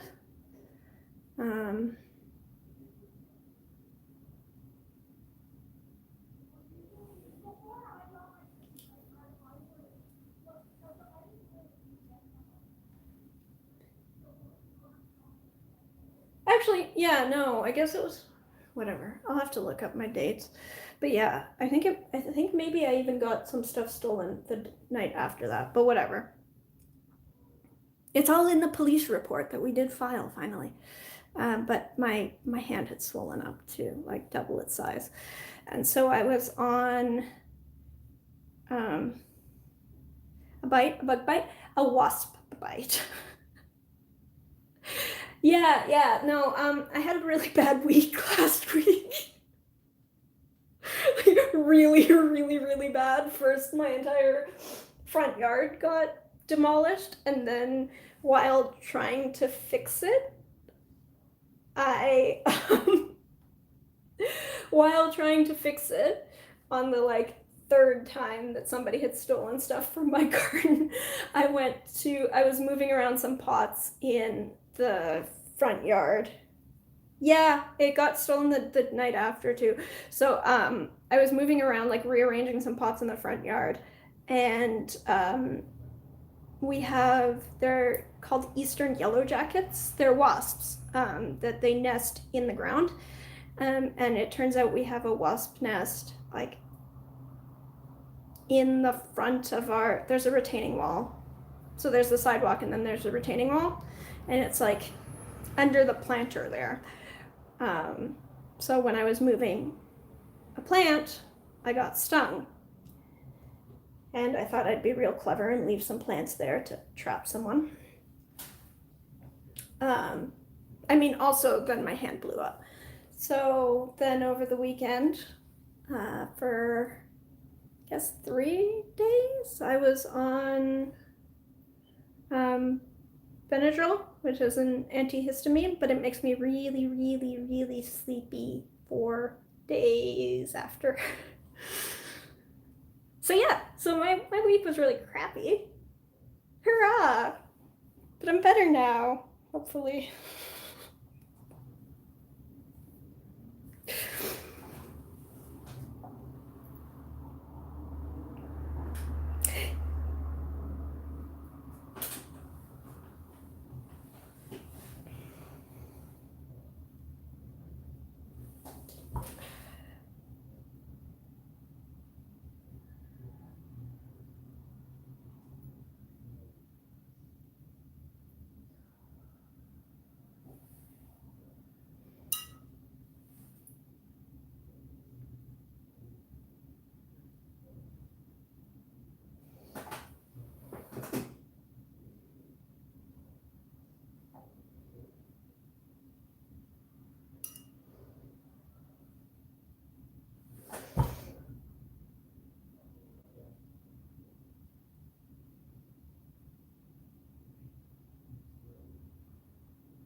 Thanks, Lizzie. Anyway, all better now. Yay! And I will send you a Discord message after this. I think I'm gonna keep going a little bit here. Haven't gotten a huge amount done today. Lots of chatting, not so much painting.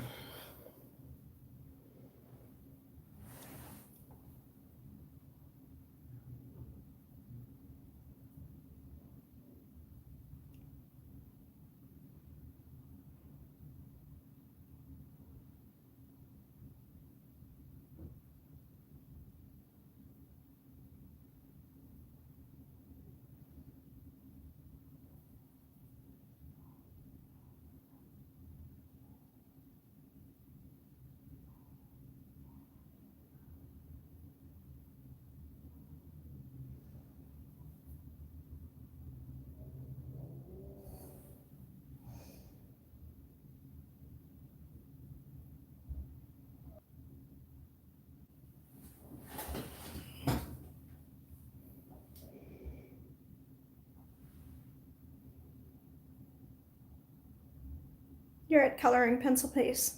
There we go. So can you imagine if I was actually using colored pencils? This would never get done.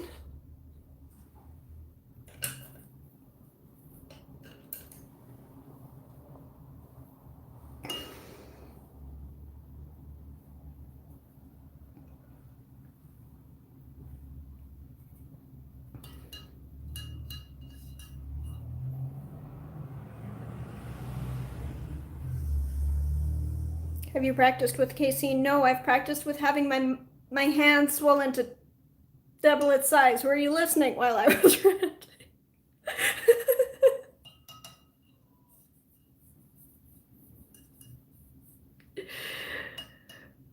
Currently.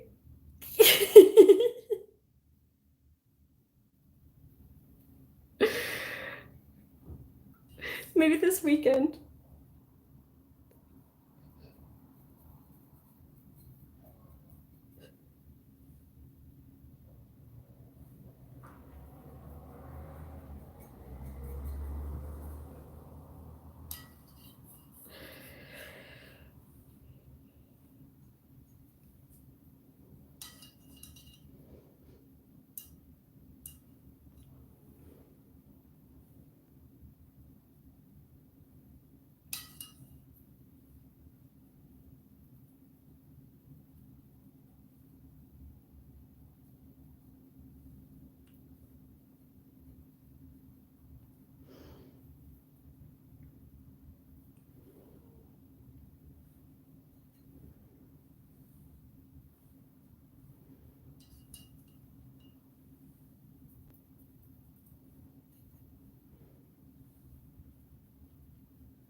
I started following an artist who works in casein a lot, but he paints spaceships and stuff. That's really cool. Who's the artist?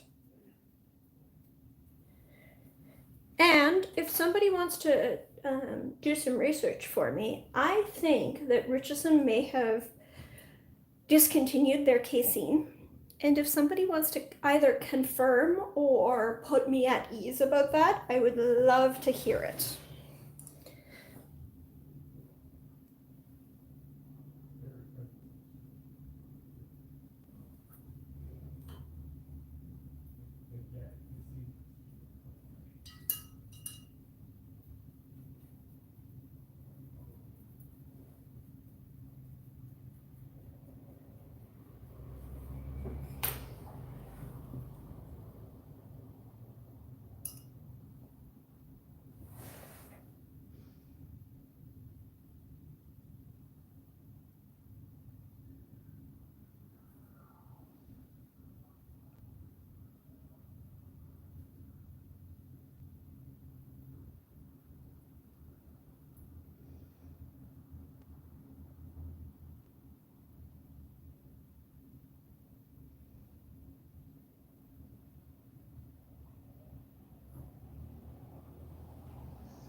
Oh, I'm so totally in awe of the level of detail in your paintings. I haven't the patience. That's really interesting.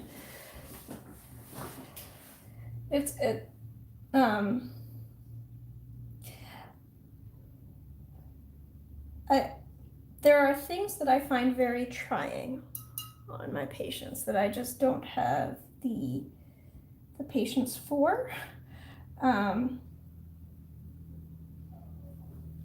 But other things that I have no problem focusing on that I don't find like this takes patience in the same way.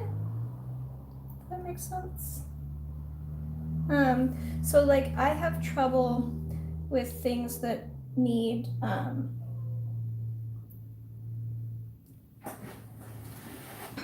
like there are artists who will gently crosshatch and go over the same area over and over again to get a really smooth color transition. I don't really do smooth color transitions. Like if you look at my paintings, there's actually quite a bit of like little like, you know, blobby paint dots.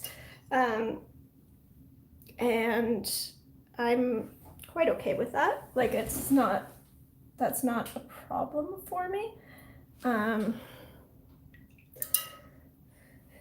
I may have been self-conscious about it at some point, but at this point it's just like, well, that's just how I paint. because I just don't have the patience to keep, cross-hatching an area. But on the other hand, I don't find that painting small details is trying on my patience, like any more so than painting a bunch of small paintings or a bunch of large paintings or painting in big strokes. As long as every time that I'm painting, every time that I'm putting down, I did not find any evidence of Shiva being discontinued. Okay, well that's good. Now granted, this was a few months ago, so it could just be the pandemic and like some shipment issues, but I found pretty much every retailer in Canada and the US had either discontinued the line, like Curry's used to carry it and no longer does, or if they still carried it, they were down several colors, like commonly used colors, which made me think that it wasn't being shipped out anymore and people were just selling their existing stock. But I couldn't, that's not based on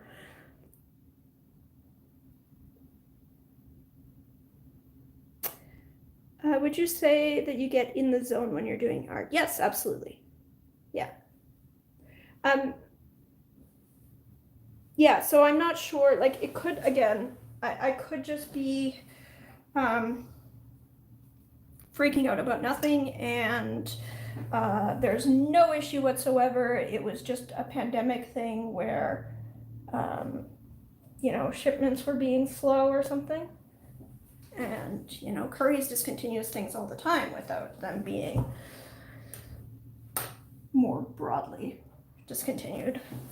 So I just didn't have a whole lot of information. When I bought my initial tubes, I had trouble finding them, and then I wanted to get a couple more tubes when I was getting gouache stuff, and I really struggled. So at that point I wondered, like, did I get myself set up with a medium that's just like no longer going to be commercially available at all?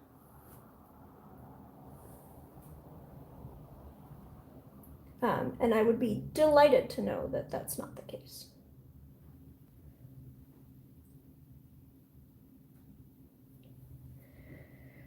Yeah, I definitely get in the zone. I mean, that's a little bit more difficult to do in a stream.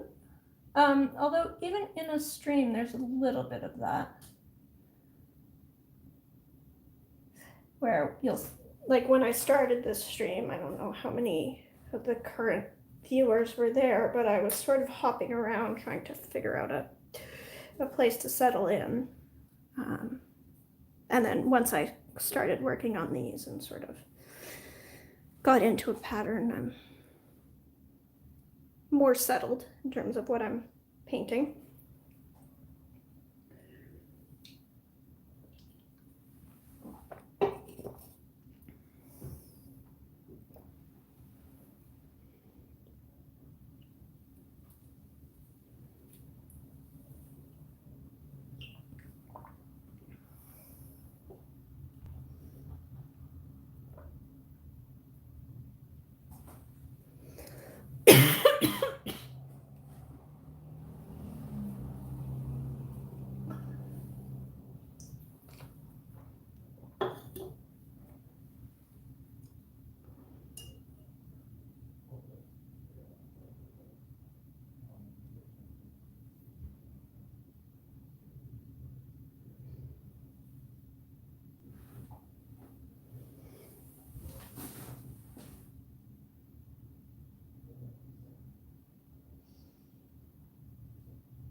Sorry, back to losing this comment. Yes, I absolutely do find that I get sort of in the zone.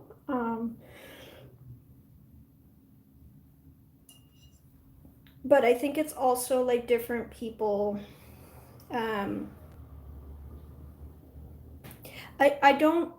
I would get bored. I get bored, for example, with colored pencil, where you decide that you're going to color something and you have to cover a whole area with just the same stroke. That bores me. Likewise, in botanical art, there's many artists who will get really, really neat color transitions by using a tiny brush and cross-hatching and dry brush, and I cannot do that. I don't have the patience. But I don't find that it's trying on my patience to paint like little teeny tiny areas. Like as long as each one is slightly different and I'm painting a slightly different thing, I don't find that takes patience for me. Like I get that for other people that distinction doesn't necessarily make sense. Yeah, if you look up what's his name, it'll come to me, Vincent something.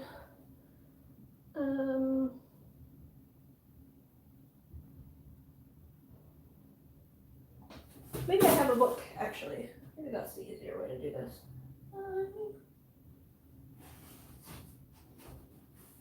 Somewhere in this room, maybe I have a botanical art book.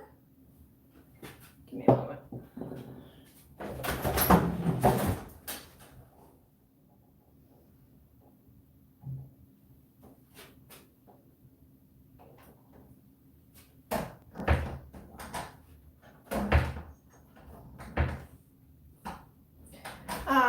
Sorry, I don't feel like going downstairs to fetch one.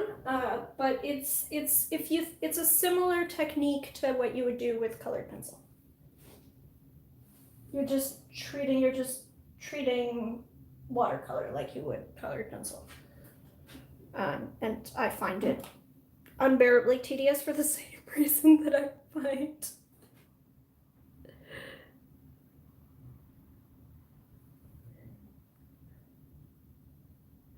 the kindest description of my painting style was expressive, but I love painting energetically and with wild brushstrokes. Deep details aren't my jam. Yeah, so I guess the equivalent would be, and again, I don't know what your practice looks like, but I know that some people will paint expressively and with wild brushstrokes, but they'll either paint a really large thing expressively and with wild brushstrokes, or they'll paint 10 pieces back to back to back to back. And to me, painting 10 pieces back to back to back to back is just the same. Like it feels the same in terms of how much patience it takes as it does to paint one area, as long as each stroke is different. But yeah, like it's interesting how individual we all are, right? Like what we find captivates us, because again, like I have ADHD. I have a huge amount of time, a huge amount of trouble focusing on some things.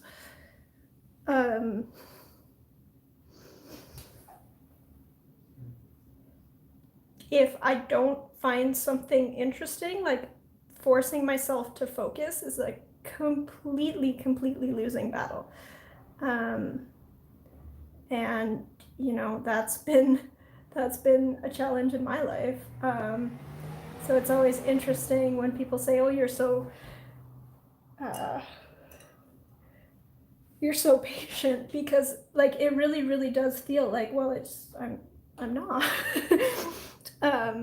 I just this is something that doesn't take patience for me. That makes sense.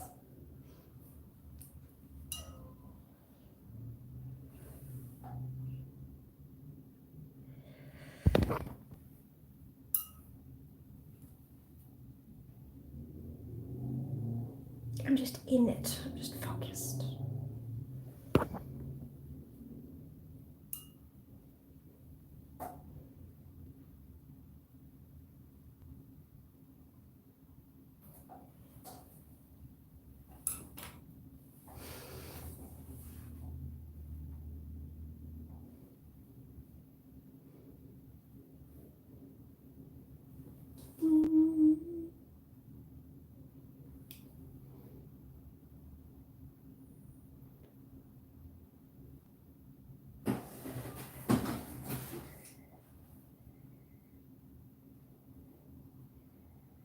That interesting note. Those pumpkin seeds are looking so three-dimensional. Thank you.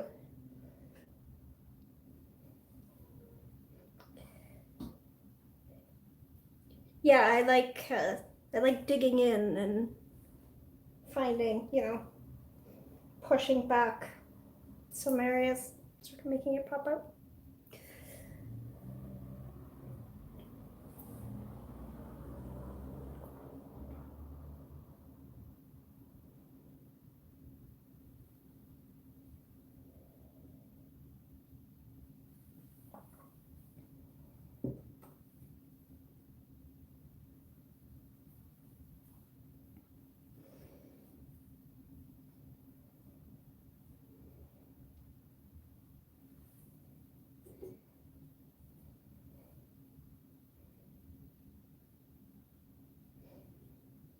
One of my studio mates does beadwork, and she describes a similar thing where, to me, her work looks like I would die trying to do this. Like, she uses like 3 basic kinds of stitch.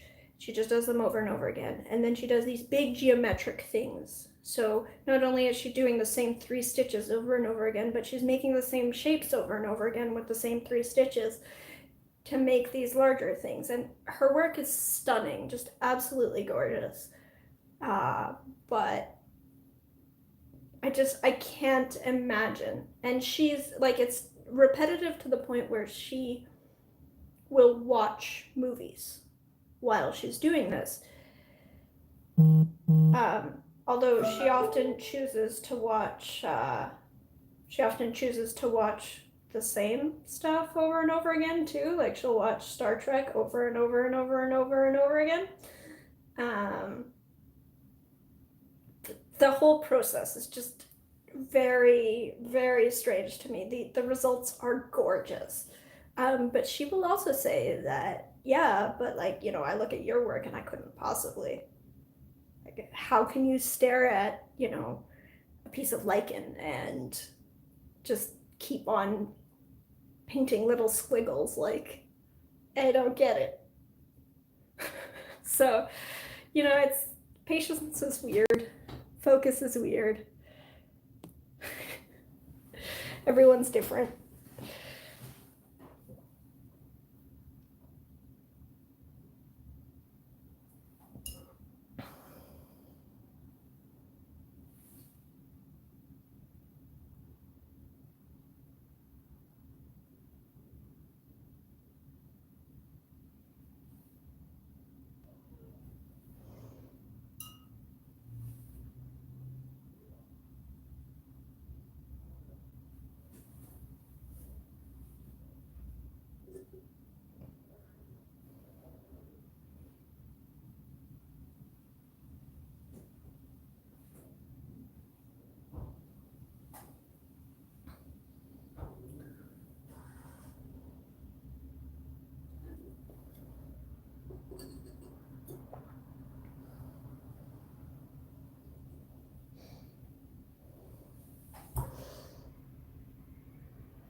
Oh, she's not painting. So she does, she's a sculptor who works with beads.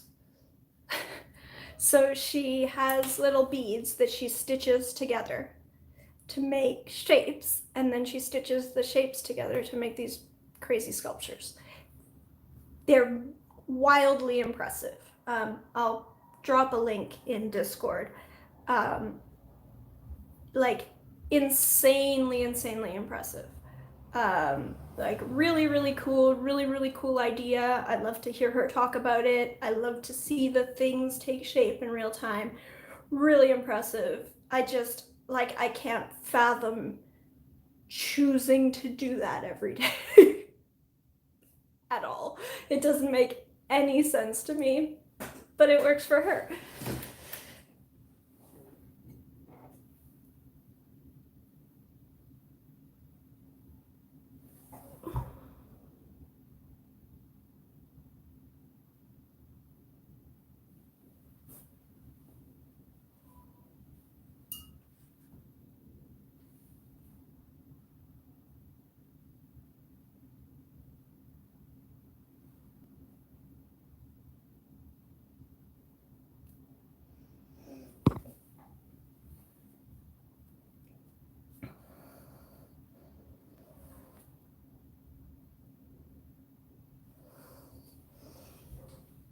So I'm finding this a little dull, so I'm trying to add in a little bit more of the brighter green.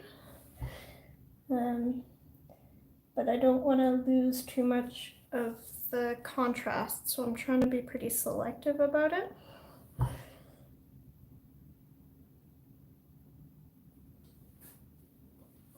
So, in case anyone's wondering why I'm hopping around and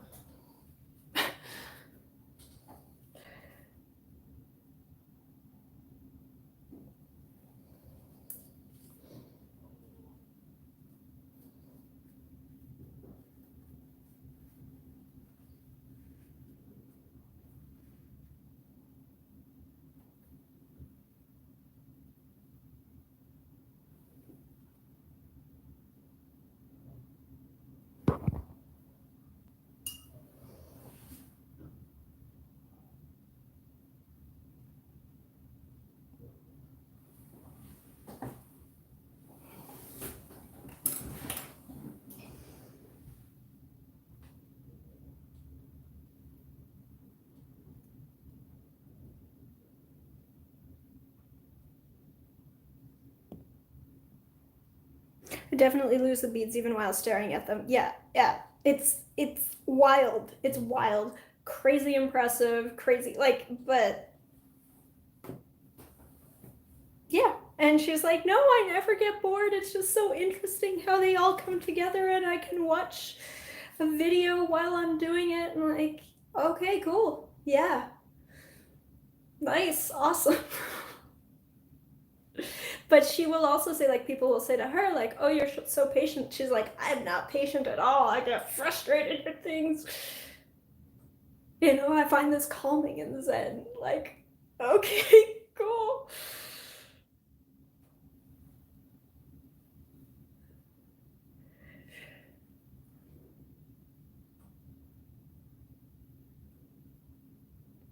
Miniature Tetris is kind of a wicked bummer sometimes. Awesome to put this set just big enough to hold 14 of 15. 14 of 15 what? Is it okay if you only keep 14?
sound actually very similar. We have a lot in common. We're good friends, but you know, she looks at my work and she says I couldn't possibly do that, and I look at her work and I couldn't possibly do that. You know, it's cool. We can sit in the same studio and chat while we're working, or at least we could before the pandemic. Now I don't really go to the studio very much. I miss the studio, man. Did I ever miss that? I've been working from home for the past year and a half, and like, I like it, and I like that I have this option, but I miss going to the studio.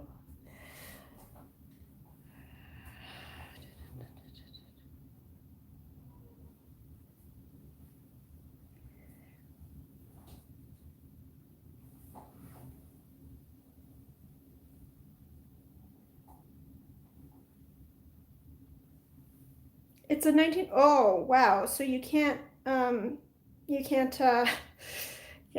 no, you can't just put 14 of 15 volumes. Gotcha.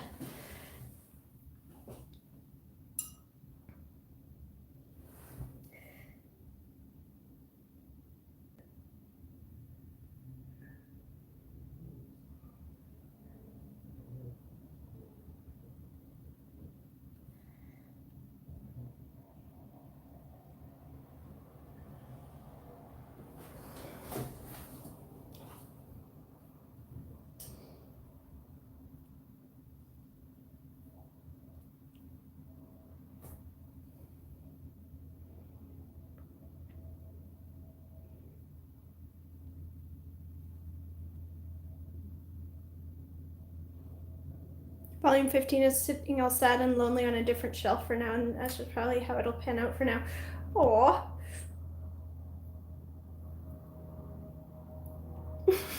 Aww.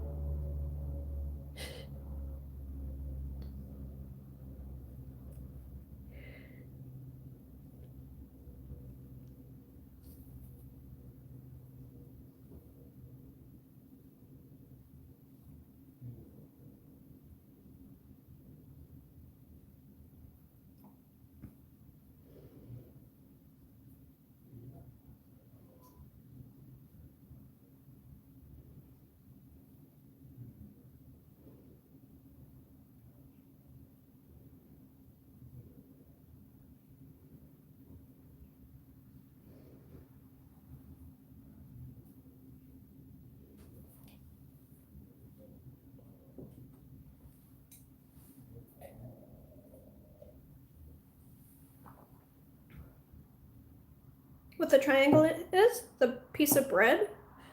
It's a slice of bread.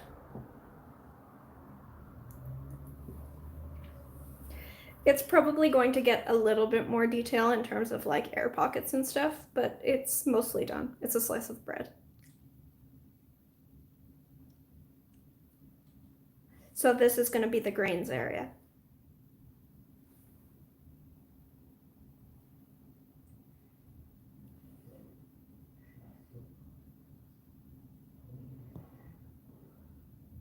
Yeah. Okay, so I think for today what I'm gonna do is I'm just gonna finish up this little piece of, yeah, that's been a productive day, guys. I will just finish up this little chunk of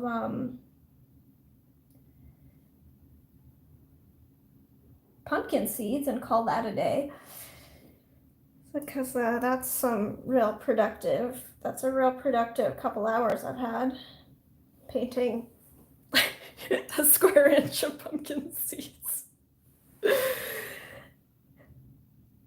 Just so people are aware, when I'm painting alone, I do paint a lot faster. This would not take me 2 hours on my own to paint this many pumpkin seeds.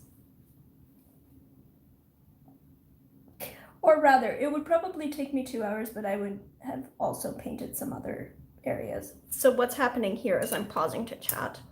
And if I was painting on my own, what I'd be doing is painting some other area at the same time. So I'd be painting this, and I'd be painting something over here or something.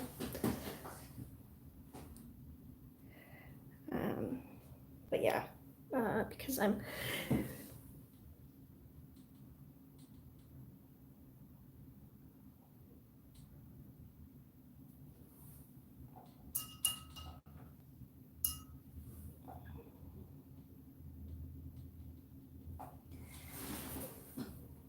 I got people along for the ride. I've been chatting.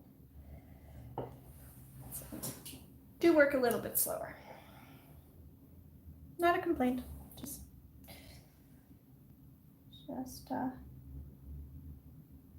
you know, that's also a comment on patience. Like, yeah, well, it doesn't actually take me this long to do things.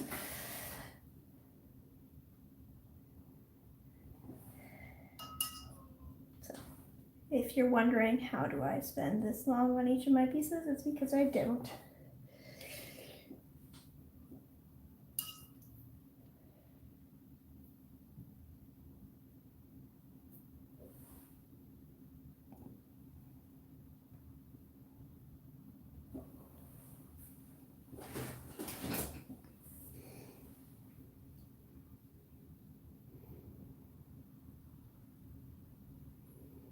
If anyone wants to, next week, 6 lentils. Indeed. Yeah, 6 lentils. Or maybe some hazelnut butts.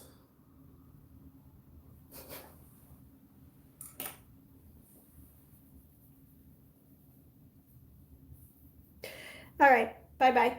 I'll see you all on Discord or wherever. Bye.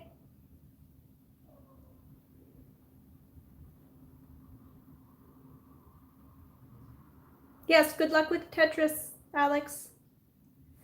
Bye.